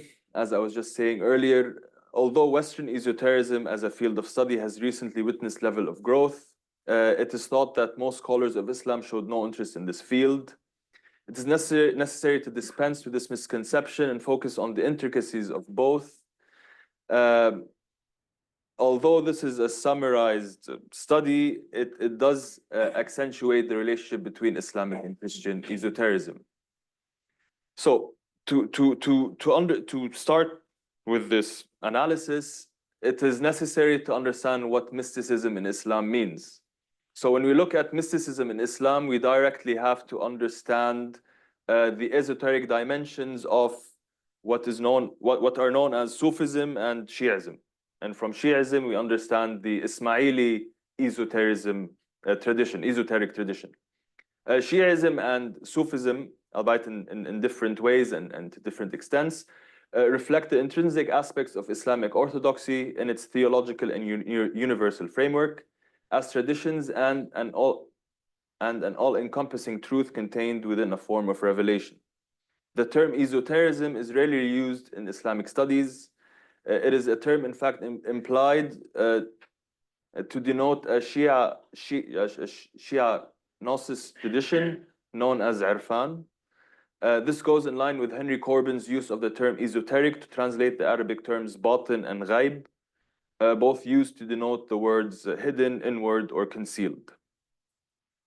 So we kind of directly gain an understanding that although the term esoteric isn't used, it is implied in the sense that that kind of knowledge is not open to anyone. You kind of need to develop your spiritual understanding, not only of yourself, but of your time, to gain that knowledge, that privilege, I would say. So the current reality of Shi'ism and Sufism, perceived as integral vehicles of the Islamic revelation, is too deep to be neglected or even brushed aside by historical, theological, or even political arguments. From a Sunni point of view, Sufism is cognate with Shi'ism since it has assimilated some Shi'i characteristics. From the Shi'i point of view, Sufism originated in Shi'ism. Shi'ism has always been understood based on the asrar, or secrets, the esoteric instructions of the Prophet, which many Shi'i authors have identified with the Shi'i doctrine of taqiyya, of concealment. Ibn Khaldun, interestingly, discusses the Sufis' assimilation to Shi'i religious features, saying that the Sufis thus become saturated with Shi'i theories. Through Al-Junayd, a Sufi sheikh, we understand that the practice of using the cloak, the khirka, had been adopted based on the fact that it was a tradition inaugurated by Imam Ali when he closed Al-Hasan al-Basri and influenced him into the mystic path. In his Al-Muqaddimah, Ibn Khaldun continues to suggest that Ali's precedence to the Sufis in mysticism smells strongly of pro-Shia sentiment. According to this and to other Sufi ideals, the Sufis were seen to have become enmeshed in the Shia. So I bring this up because it is interesting to... Sufism is recognized as a Sunni mystical school. For them to highlight the importance of some Shia traditions is interesting both theologically and politically. So, and when you read more and you contextualize the understanding between the Shias and the Sufis, you come to understand that Irfan has a significant role to play in how Muslims come to understand themselves in time and how they come to understand time itself. Because time doesn't necessarily stop after death. And this is interesting, and this is why I think it's important for us to read the Avium in parallel with the Barzakh. The Avium for... let me just... So the Islamic world was from the outset characterized by a plurality of theological and philosophical currents. There always existed Neoplatonic schools that were more open to esoteric and Hermetic doctrines, especially in the milieu of Shia and Sufi communities. So for Ibn al-Arabi expressed this dynamism of spiritual transformation and mystical experience through a process that sought motivation from the awareness of the tensions that exists between the temporal and divine realms, specifically conceptualizing time in the soul's becoming. So it's interesting here because when we look at Ibn Arabi's understanding of Irfan, he uses a method of what he calls maqamat, stations.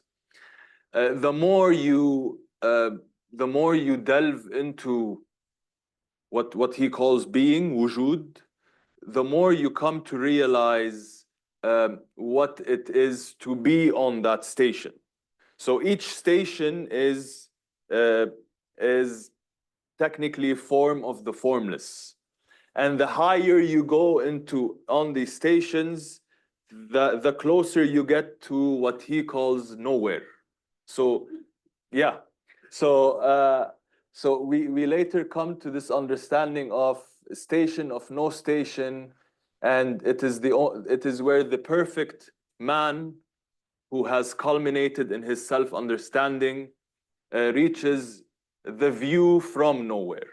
So you have the station of no station, and then you have the view of nowhere.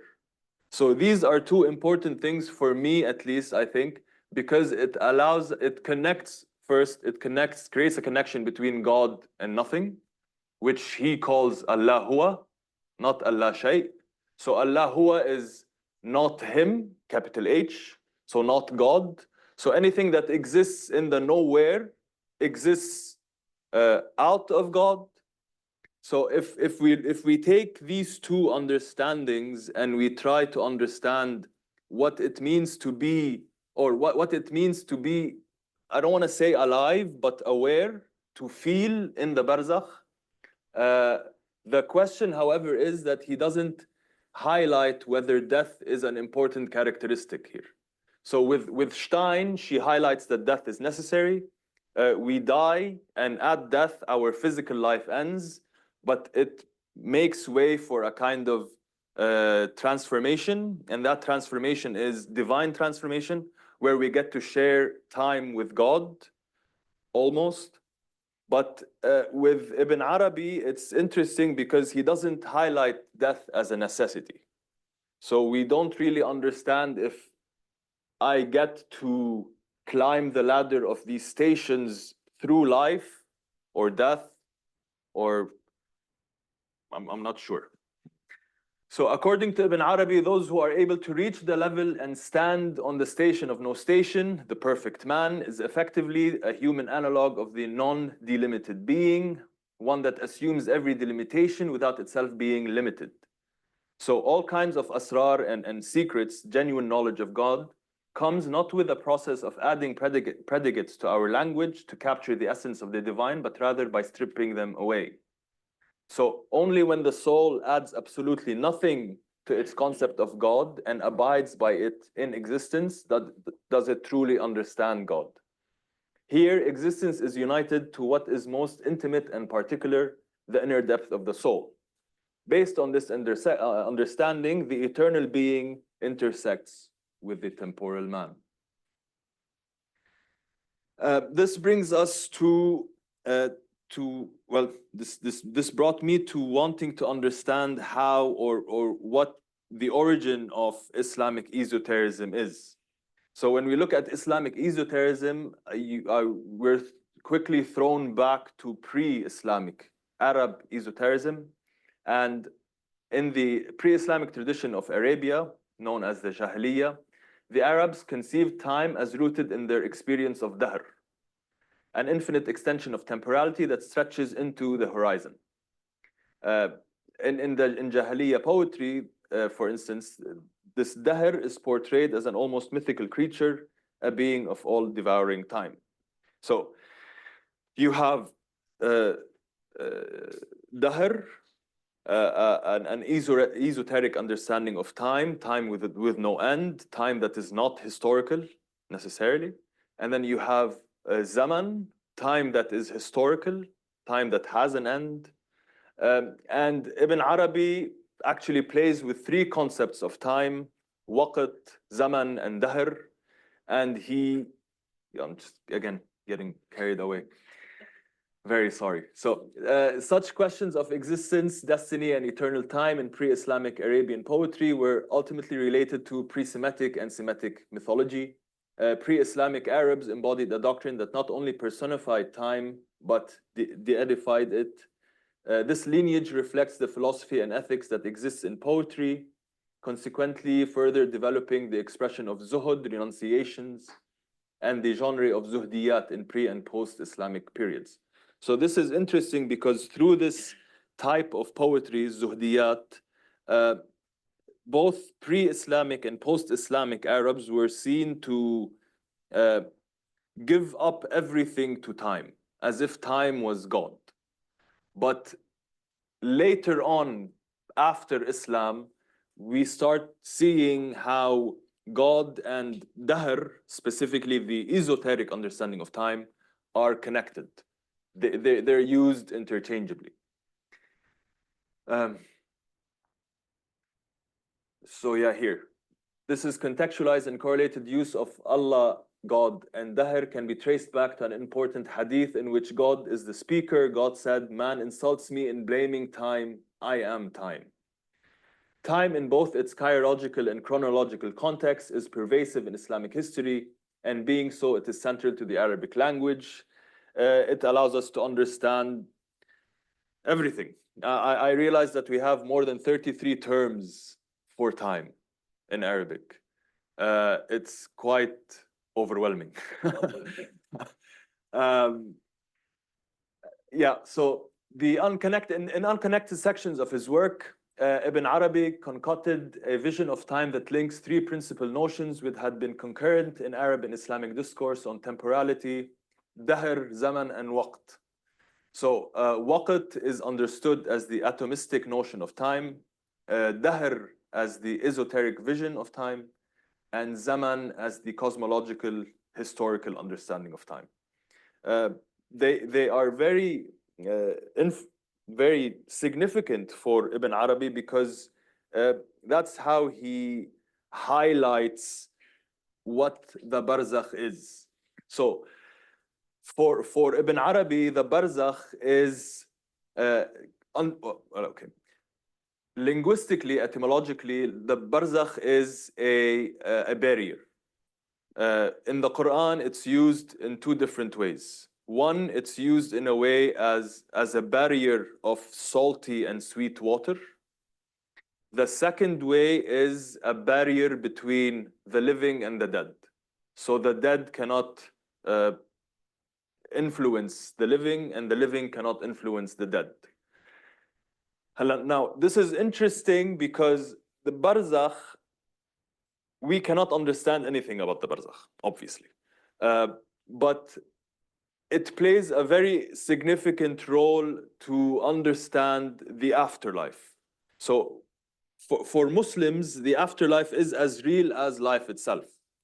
But you cannot touch it. None of us can touch it, or at least be aware of touching it and come talk about it later on. The importance of the barzakh is that Ibn Arabi uses it to create the possibility that time after death is a fact. And it's interesting because he kind of uses a sort of phenomenological approach to highlighting this fact. He talks about the development of the maqamat. So the more you develop in your maqam, the more you understand what time is, the more you realize that you are in the dahr, not the zaman. And it's interesting because if you're in the dahr, then the dahr doesn't end. There's no end to the dahr. What does that mean to you? Does that mean I don't end? Does that mean I do have an end, but not in the dahr? So there's a lot of questions that we start to ask ourselves because of Ibn Arabi's analysis. So for him, time is at once adam, non-existence, and is possessed of la wujud, no non-being, no being. So time is above nature, dahr is above nature, and then we have zaman, below nature, تحت الطبيعة, under nature. He also makes a connection between God and dahr by using the qalb, the heart. So the qalb, according to Ibn Arabi, is given its name because the heart, what we call in Arabic taqlib, taqallub, it moves, it switches, it pumps your heart. So for Ibn Arabi, God made our heart beat, so it would take in highlighting the changes of the heart, and these changes are already inclusive in dahr. So it is its inherent quality is transitional and is made to be altered. In the understanding that God is time, God undergoes this mechanism of transition by fashioning the forms, suwar, of creation. As such, the day, yawm, is the measure of the divine nafas, breath, that ensouls all living beings. By observing one's qalb, heart, the abode of Gnostic knowledge, which for Ibn Arabi is the essential and inherent drive of the aql, mind, the intellect, the individual soul is at once united with God and completely knows God. This knowledge does not come in the form of reason, not even of faith, but as the ground of every act of knowing of the soul and its very own existence. So for Ibn Arabi and Meister Eckhart, any understanding of the dialectical nature of a relationship with God essentially springs from the revealed text and assumes a certain level of meaning and existential significance for the individual, only insofar as it is directed towards the understanding of the experience of revelation. So this is how the soul experiences the truth of existence through time. Out of this experience comes a fullness of an understanding of God. And this is interesting because Stein uses this concept of the fullness of life to highlight that only through a full life is the avim possible. So if we connect Stein and Ibn Arabi on the same page, if you may, maybe what Ibn Arabi was moving towards is a kind of fullness of life. So a fullness of life which translates into a full understanding of time. Because only through a full life, for Stein, can you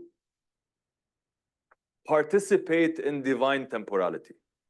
And what's interesting even further for Stein is that the time that we share with God is not divine temporality in specific, but it is temporality that is just beneath God a bit. It is the time of the angels, she says. Yeah, okay.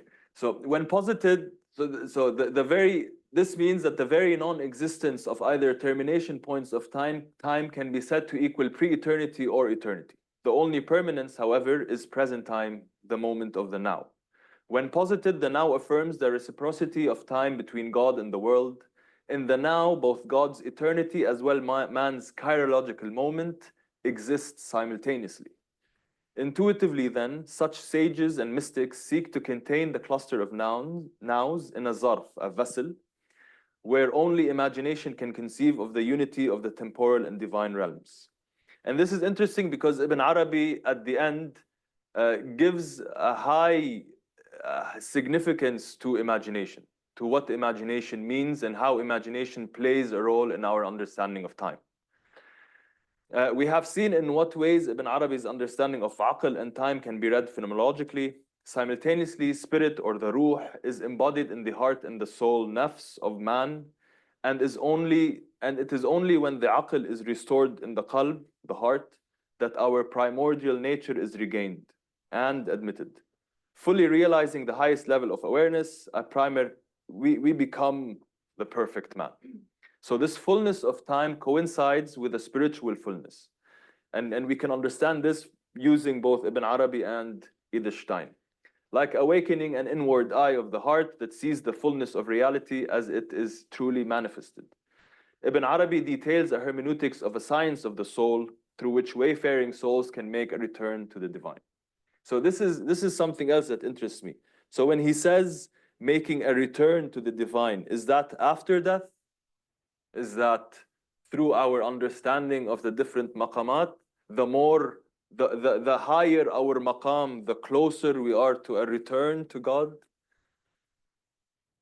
So Ibn Arabi sees authentic existence in God, whose essence is at the same time his existence. Accordingly, we exist authentically only towards the degree that we are not imprisoned in the chronos of our temporality.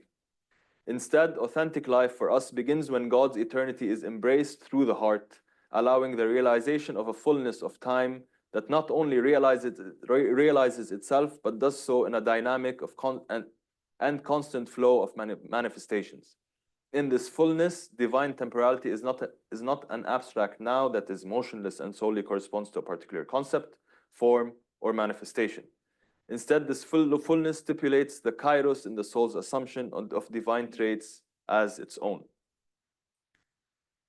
In light of Stein's phenomenological insight, where the heart symbolizes the bodily organ to which embodiment and activity to life is tied, we find no difficulty in our ability to picture the heart as the inner being of the soul. That it is the heart that evidently holds the greatest share in its inner processes, and is the space where the interconnection between soul and body is mostly experienced and strikingly felt. We come to understand the appropriation of divine being, which is unconcealed for Ibn Arabi, based on the intellect's nature to know, and can only come through the heart. In conforming itself to the theater of divine manifestations, the heart actually comes in behind the manifestation so as to fully embrace the concealment of divine attributes and the unconcealment of God, hence embracing that which is divine itself. It is through this temporal chirological fullness of the heart that one enters divine being, appropriating its traits as one's own. And here I'll be talking about the barzakh and the avim, just little small notes here and there. So the barzakh is not specifically an Arab term. But it's also not a foreign term either.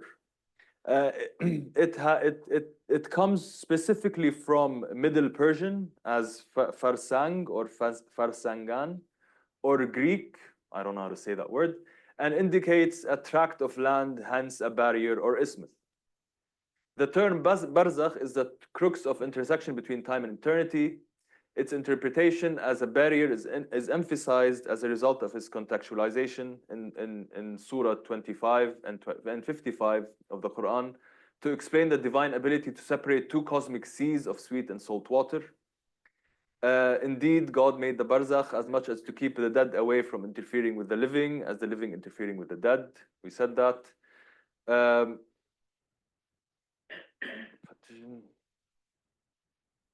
What I wanted to highlight is,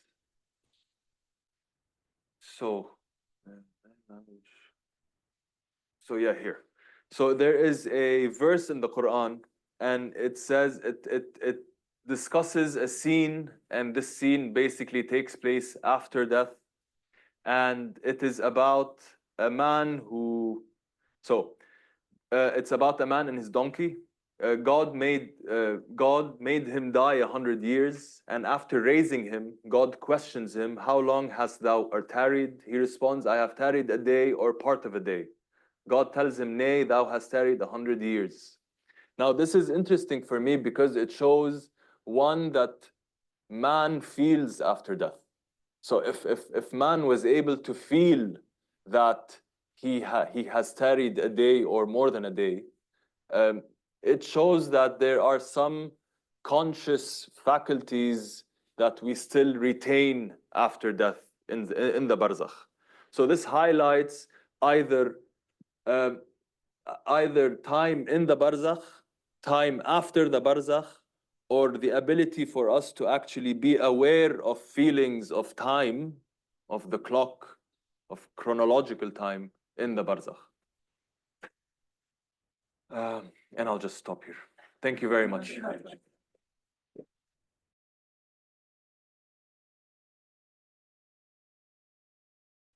Hello, everyone. First of all, as most of you did, I would like to thank Ollie for organizing all of this and making this to happen and gathering all of us here. Today, I am going to talk about a certain forgotten or even not so commonly known case in contemporary esotericism, or to be exact, in contemporary ritual magic. I will talk about Peter Hamilton Giles' occult philosophy. And I have additional note to make before I am going to start reading my presentation. It is this presentation I have already presented in some way at the last EDSA conference. So someone who were with could be familiar with the topic, but I changed something a little bit, made it a little bit clearer, and also complicated it a little bit too. So, esotericism as an overarching term includes a diverse array of different worldviews and belief systems. It is already a unique set of ideas that usually requires an accompanying and clearly expressed practical dimension. Usually, the difference between its theory and practice of esotericism is quite rigidly delineated. On one hand, we have conceptual frameworks offering various interpretations of the world, and on the other, we have a set of pragmatic tools to achieve those envisioned goals. However, such strict typological binaries rarely exist in reality. In this context, as one of the constructs found in between, I propose considering the concept of theory practice, which could serve as a definition of a function that theory plays as practice. Each of the members of this conjunction must be treated equally without prioritizing one over the other. This implies that neither theory nor practice has a foundational status. Moreover, from this could be inferred that theory is a certain practice and practice is a certain theory. Then what are the implications for esoteric practice? Actually, also a note must be made that while bearing in mind the huge ramifications which could follow after choosing a particular name for the practice exemplified, I am not going to differentiate between such adjectives as esoteric, occult, magical, and witchcraft, and here we'll use them interchangeably. Despite the proposed equality of theory and practice in the theory practice, here I would like to highlight the theoretical aspect of which has been sometimes overlooked while studying esotericism. While much has been debated about the rationality of esotericism, less attention has been given to its inherent reflectivity. Consequently, much has been done to resituate esotericism in the field of historical, social, and cultural studies through the questioning of constructs that deem it irrational. So I believe that there are cases to be found where reflection as an aspect of the theoretical enterprise becomes an important part of esoteric practice. Certainly, it has been noticed throughout many studies before, such as Tanya Slurman's The Persuasions of Witchcraft or Agilles Prem's The Problem of Disenchantment, that critical reflectivity often accompanies the practices of esotericists. So, to distinguish my inquiry from what has already been discerned by our scholars of the field, I am going to introduce another term referring to the metacognitive or the second-order reflection. A methodological distinction must be made between the two interlinked terms, reflectivity and meta-reflectivity. I will call reflectivity the representation of activity and meta-reflectivity the representation of reflectivity itself. To give an example, and it is useful to take it from the context of ritual magic, one thing is to reflect on how to do better magic, while another is to reflect that to reflect is already an act of magic. That's why here we should talk about the theoretical aspect of esoteric practice, all the way remembering the important point to be made that here we will also eventually come upon practice. And this I express through the already mentioned term, the theory practice. Hence, without having an ambition to empirically verify the latter hypothesis by enlisting everyone in the field of esotericism, I will focus on one notable exception, Peter Hamilton Giles and his occult philosophy. In conjunction with an examination of the case of esotericism, I aim to present a function that theory could have in the occult practice by introducing the concept of theory practice and explicating the role which meta-reflectivity and as an aspect of theory practice could play in occult practice. I hope that one additional aim will be shown during the analysis, and it is the importance of the inclusion of philosophical perspective into the study of esotericism. To discuss Hamilton Giles and his occult philosophy requires us to start from the relatively understudied phenomenon of traditional witchcraft. Only a few scholarly studies have been presented so far, while the material from the practitioners themselves is still expanding and thriving. Among better-known publishing houses in this field include the Free Hands Press, Sonon, Scarlet Imprint, Anathema Publishing, Theon Publishing, and Atramentus Press. Proponents who choose to use traditional witchcraft label primarily seek to discern themselves from the Wicca movement, which modern orientation and lately received criticism about its historical inauthenticity is sought to be overcome by a claim towards another pre-Wiccan tradition of witchcraft.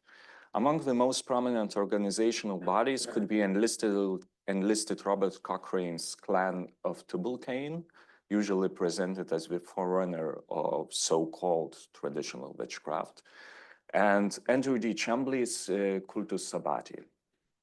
Hamilton Giles himself collaborated with Chambly under the auspices of Dragon's Column, resulting in the publishment of Dragon Book of Essex, but has never belonged to Cultus Sabbati itself. Since his founding of a tremendous press in 2016, he has published an extensive collection of works dedicated towards the expansion of reflection upon the philosophical and anthropological issues of occultism and witchcraft. His publishing house has also gathered several other authors with similar aims. And you could see here on the screen the statement that could be found at the website of our stage, just pointing, within giving an emphasis on their aims of their publishing house, of the aims of their publishing house.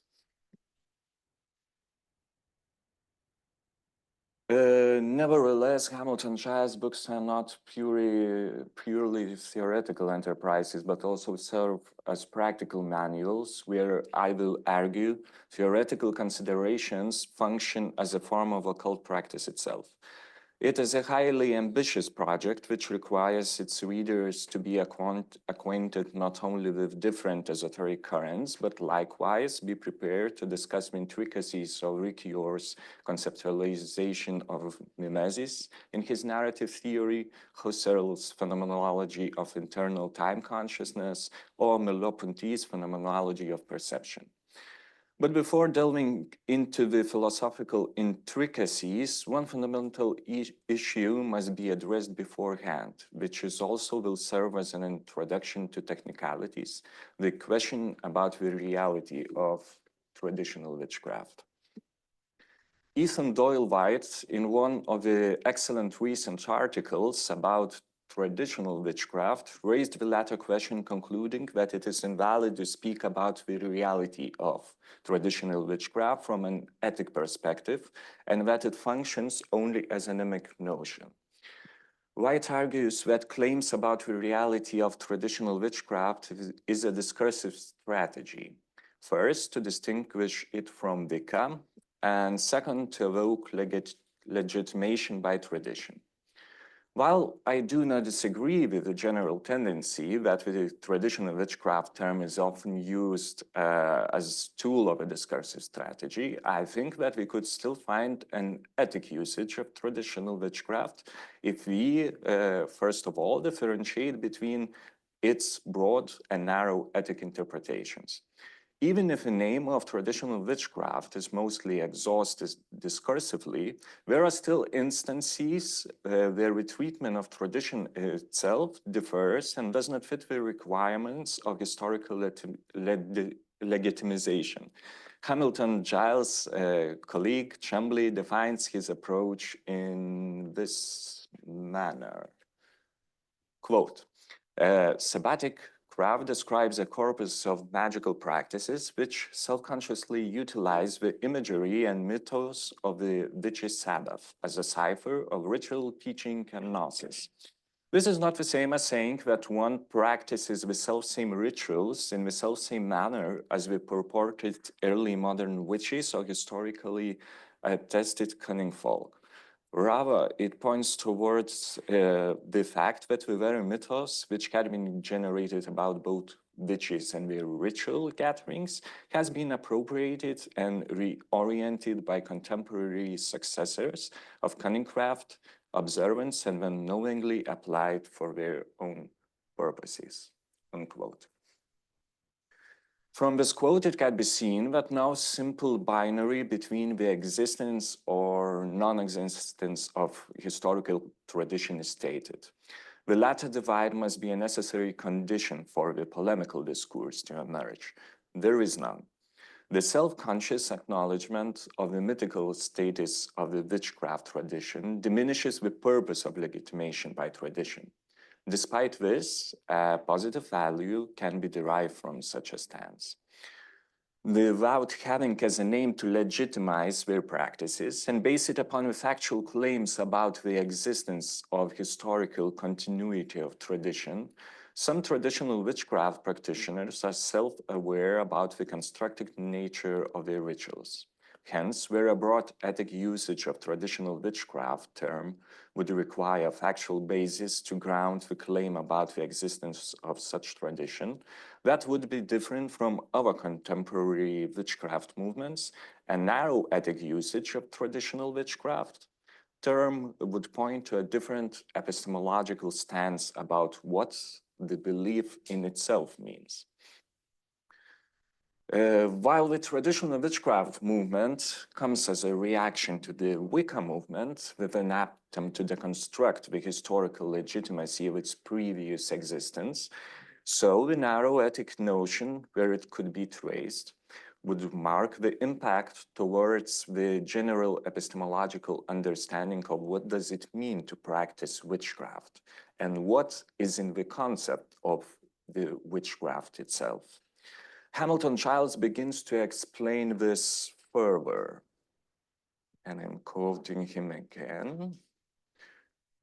Quote, "The witching hour is the culmination of a relationship with a character that is only ever partial, yet it is this apparent lack in detail and meaning by which people have built a venerable belief system. While some witch-oriented practitioners may balk at the suggestion that what most are doing is culturally appropriating many centuries worth of partial narratives, all of which conceal the complete story. This is the reason for the acculturation in the first place. However, with the witching hour, I go to the heart of the matter. What we do know is that we do not know very much, that there is in fact an implicit othering in what we do. How we then relate to the witch must derive from something other than that which has been recorded.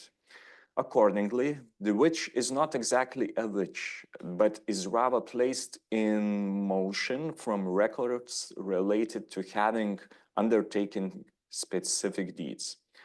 This creates the doing witching, while the silences and absences in the text create the other. The premise is relatively simple. If we agree that the witch in part remains unknown to us, that it is indeed the act of doing or having done something which identifies a person, past or present, then it is not the witch alone, but his or her connection to otherness, to the silences, absences, and censorship in texts, which gives us license to use our imagination. It is therefore from what we don't know rather than from what we do which allows us to open ourselves up to possibilities and the development of belief," unquote. Hamilton Giles acknowledges the lack of concrete proof about the historical reality of witchcraft tradition, though these gaps of history, while being alien to a historian, on the contrary, could be productive for a practitioner himself. To illustrate this, let me deconstruct Hamilton Giles' concept of the witching hour and explain its components separately. In this kind of occult philosophy, it could be said that the other is treated as an essential Hegelian bedrock for reflection to originate. To be able to think something, identity and sameness must be interrupted. Something else or something different than itself must intervene. In other words, our knowledge rests upon non-knowledge, or presence rests upon absence. To reflect upon this relationship is not only to actively reflect in general, because reflection already begins with the passive interaction with the other, without a necessity to know the structure itself of the relationship. Whereas to reflect upon this relationship is to enable meta-reflection. The other part of the term, witching, could be explained as an agentive concept that mediates between knowledge and non-knowledge, or presence and absence. It signifies the action that bridges these states, allowing for the dynamic interplay between them. This conceptual framework highlights how practitioners can engage with the gaps in historical knowledge, using them as a space for creative and reflective practice. The latter duality between presence and absence is an important conceptuality for Hamilton Giles' occult philosophy. First, before going deeper into the explication of the witching hour, a brief excursus must be made explaining the particular role of these concepts. Through the phenomenological perspective, that becomes one of the theoretical building blocks for Hamilton Giles' occult philosophy. It could be seen that the analysis of what appears could be mainly focused on what is present in our experience. However, phenomenological investigations is not only concerned with the analysis of directly appearing phenomena, as in descriptive phenomenology, but the questions about reconstitution are also included in the field of transcendental phenomenology. In this case, that what is present is complexified by that what comes under the structure or appearing itself and becomes a shadowy part of constitution. By associating occult philosophy and its practice with the discourse of the other, Hamilton Giles raises the question about the possibility to know and work with that what is absent, thereby making transcendental phenomenology an inevitable consequence of his inquiry. He emphasizes that through the analysis of what is absent, we could not avoid making it into something present to us, a process he describes as the dialectics of standing in the crossroads. One thing would be to choose between one of the members of dialectics, be it presence or absence, but the author is more inclined towards the description of the process of how absence is turned into presence, or in general, what is happening in the space in between. His explanation is more oriented to the acknowledgement that a occult practitioner is the one who is not only concerned with making invisible forces appear, but that actual practice is the working with that which does not exist, or absence, and only through the slippage it intervenes into presence. In phenomenology, what is beyond experience is the metaphysical and does not straightforwardly figure in our field of appearance. By this token, Hamilton Giles' absence and the other conceptualizes this accordingly as being metaphysical in nature. Consequently, what does not exist or what is not present is treated as being the primary object of occult practitioner. In this framework, the field of not-existence offers potential for inventing experience, while simultaneously being self-aware of the stemming from the absence. For instance, an empirically verifiable strategy has a clear decisional framework between the existence and non-existence of objects. If spirits cannot be verified to exist, they are deemed non-existent. Hamilton Giles' occult philosophy, however, takes a different approach. If a spirit does not exist, then it is for the better. Even if the factual reality of witchcraft does not exist, its absence still has consequences for invention or real effects for our grappling with its absence. This position does not negate the empirical reality of existence, but helps to complexify the relationship with non-existence and imaginal faculties accompanying the inquiry of occult practitioner.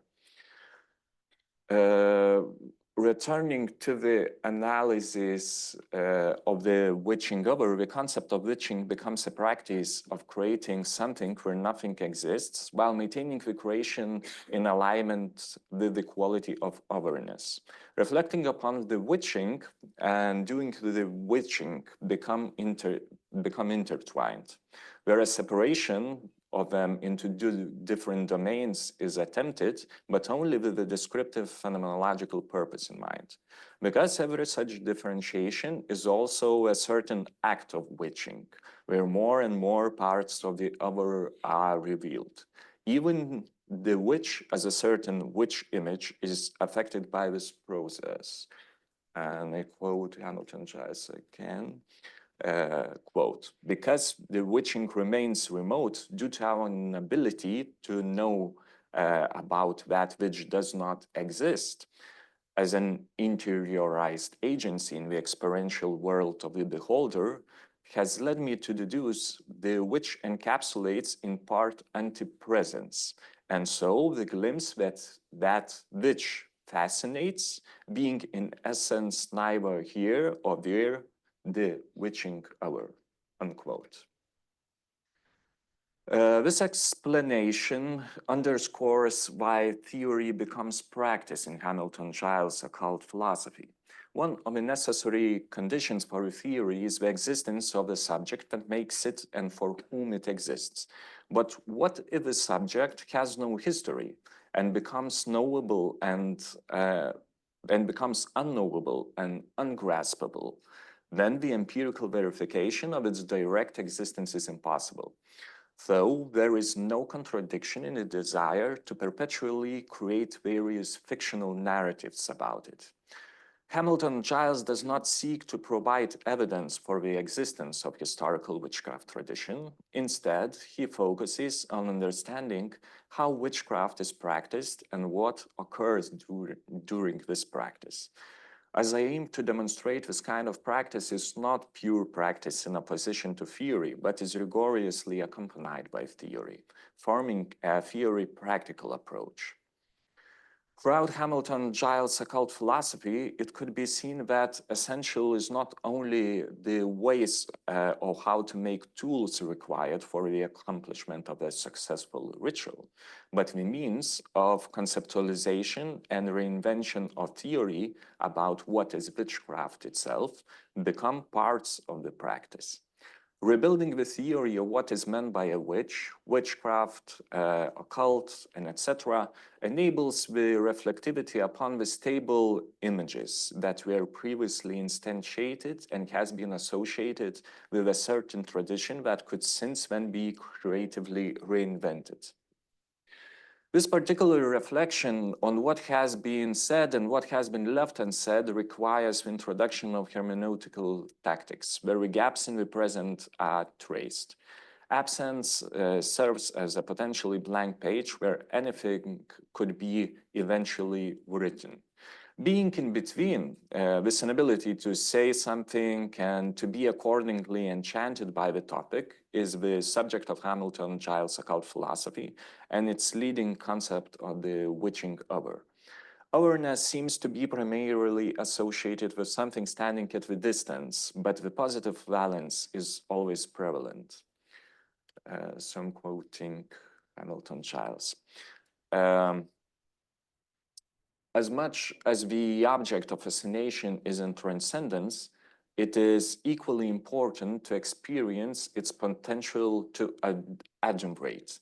In its difference to self, the object becomes a constant symbol for negotiation.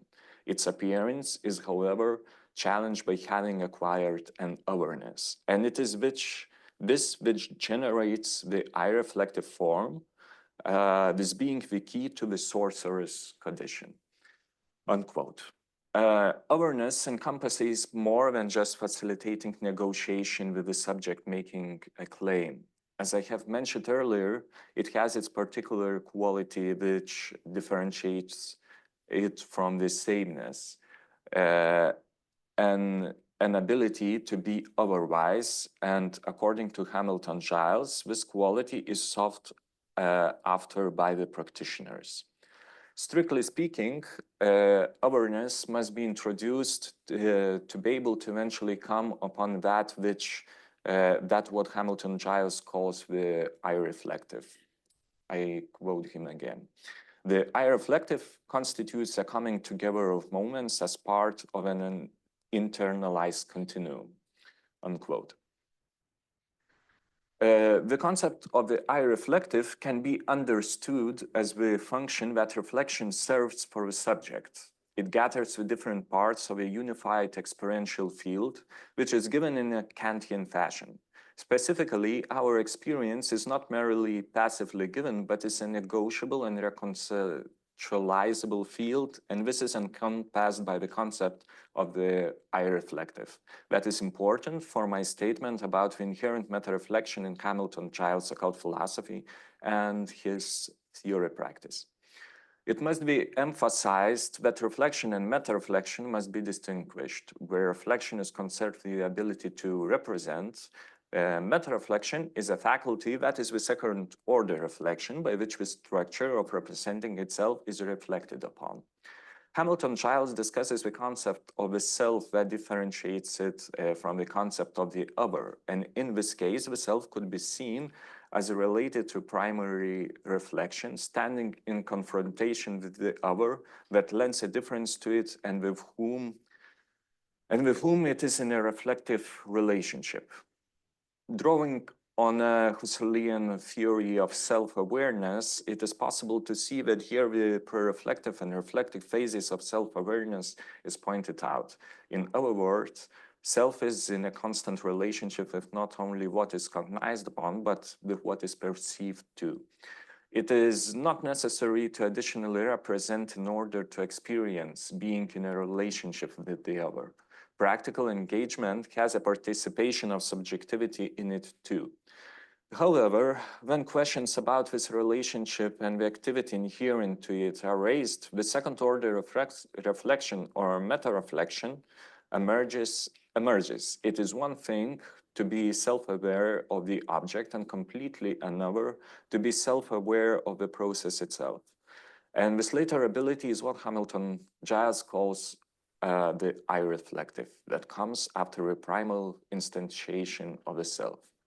While focusing upon the primary field of reflection, the otherness additionally has a pure phenomenological aspect as it is present in Husserl, Sartre's, or Levinas approaches. The other evokes a new epistemological position that should not have to come from a subject or object alone, but is intersubjective. We are as individuals, not isolated atoms, but always in a social relationship with someone else or the other. This other even helps us to recognize our own constitution as being constructed and coming from somewhere else. That is why Hamilton Childs states that before accepting the act of ditching the constitution of self as being formed from how before accepting the act of ditching, quote, the constitution of self as being formed from how we have encountered others, unquote, must be acknowledged. And the awareness of the other in the constitution of the self is only one part of the story. Quote, conscious formations captivate the world with form, embodying conditions of the object when placed in relation to I, makes tactile the possibility of further exploration. The I of self as subject is therefore bound to the formation of the I as object, unquote. By this quote, I think that Hamilton Childs seems to suggest that the witching over when an attempt is made to define it, despite its lack of a strictly determinable position as a subject, is transformed into an object. The otherness of a subject gives something new through the object to play a role in the process of becoming. This reflects a classical schema of reflection, where there is the I that reflects upon, or as it could be expressed in the classical phenomenological or Husserlian terminology as transcendental ego, and the I that is reflected upon as an empirical ego. Despite its simplicity, it could be argued that here, particularly the meta-reflective possibility of I reflective becomes visible. The acknowledgement of possibility to change objects at hand and even make an object out of a subject reorients the investigations towards the structuring of the process itself that shows the constructional nature of narratives, images, and concepts, and enables the re-evaluation of them. It looks like that every coming into a relationship with the other by Hamilton-Giles is treated as a reflection which, if reflected upon itself, the direction towards the otherness is the act of witching. And the last quote from Hamilton-Giles' text, quote, some might ask, why should any of this matter when working the crooked path? The point being made here is that it is impossible to effectively work the path unless one understands how we go about constructing the appropriate interface between various states of being and non-being. As has already been showed, it is simply not enough to blindly accept what another has told you. The correct response when partaking in knowledge is to explore the intricacies that are helping you to deconstruct the given. We can even extend this further by noting it is the duty of a sorcerer to deconstruct givenness, to not assume the sanctuary of knowledge is enough.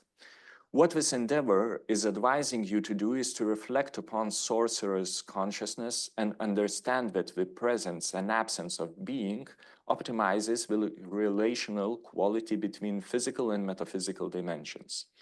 It is, after all, a simple request to not accept what you are being told, for there is magic to be found in understanding the process of informing your decisions. And so it is that we choose to apply perceptual apprehension to comprehend multiple adumbrations that have already taken place, and with the darkness of unknowing encroaches upon the self and makes from it our demeanor. Unquote. It is intriguing to observe a similarity between Hamilton-Giles' understanding of magic and Randall Steyer's approach to the conceptualization of magic itself. Steyer's, in his monumental study, Making Magic, Religion, Magic, and Science in the Modern World, tells that theorists of magic, aiming to dispel beliefs in the power of words, have often employed a similar strategy by creating new meanings to advance magical discourse. In a similar vein, Hamilton-Giles' occult philosophy could be seen as an experiment with the latter proposal through a self-aware acknowledgement that a certain theory of magic produces magic, and by this is itself a form of magic. In conclusion, I would like to say that from a particular analysis of Hamilton-Giles' occult philosophy, it could be seen that not only the theoretical considerations in general could be important for an occult practice, but the theory itself could be a part of the occult practice. Theory practice, presented by Hamilton-Giles as the act of witching. Moreover, it could be noticed that meta-reflectivity is an aspect of occult theory practice, enabling a change, in this case conceptualized by Hamilton-Giles as the witching hour. Obviously, while including meta-reflection into the esoteric practice, the binary between emikenthetic perspectives is complexified. And I hope that additionally, the importance of the inclusion of philosophical perspective into the study of esotericism has been showed. Thank you. Also, I think that I should mention that Peter Hamilton-Giles' texts are quite vastly illustrated, and you had been able to see those illustrations made by his wife, Carolyn Hamilton-Giles.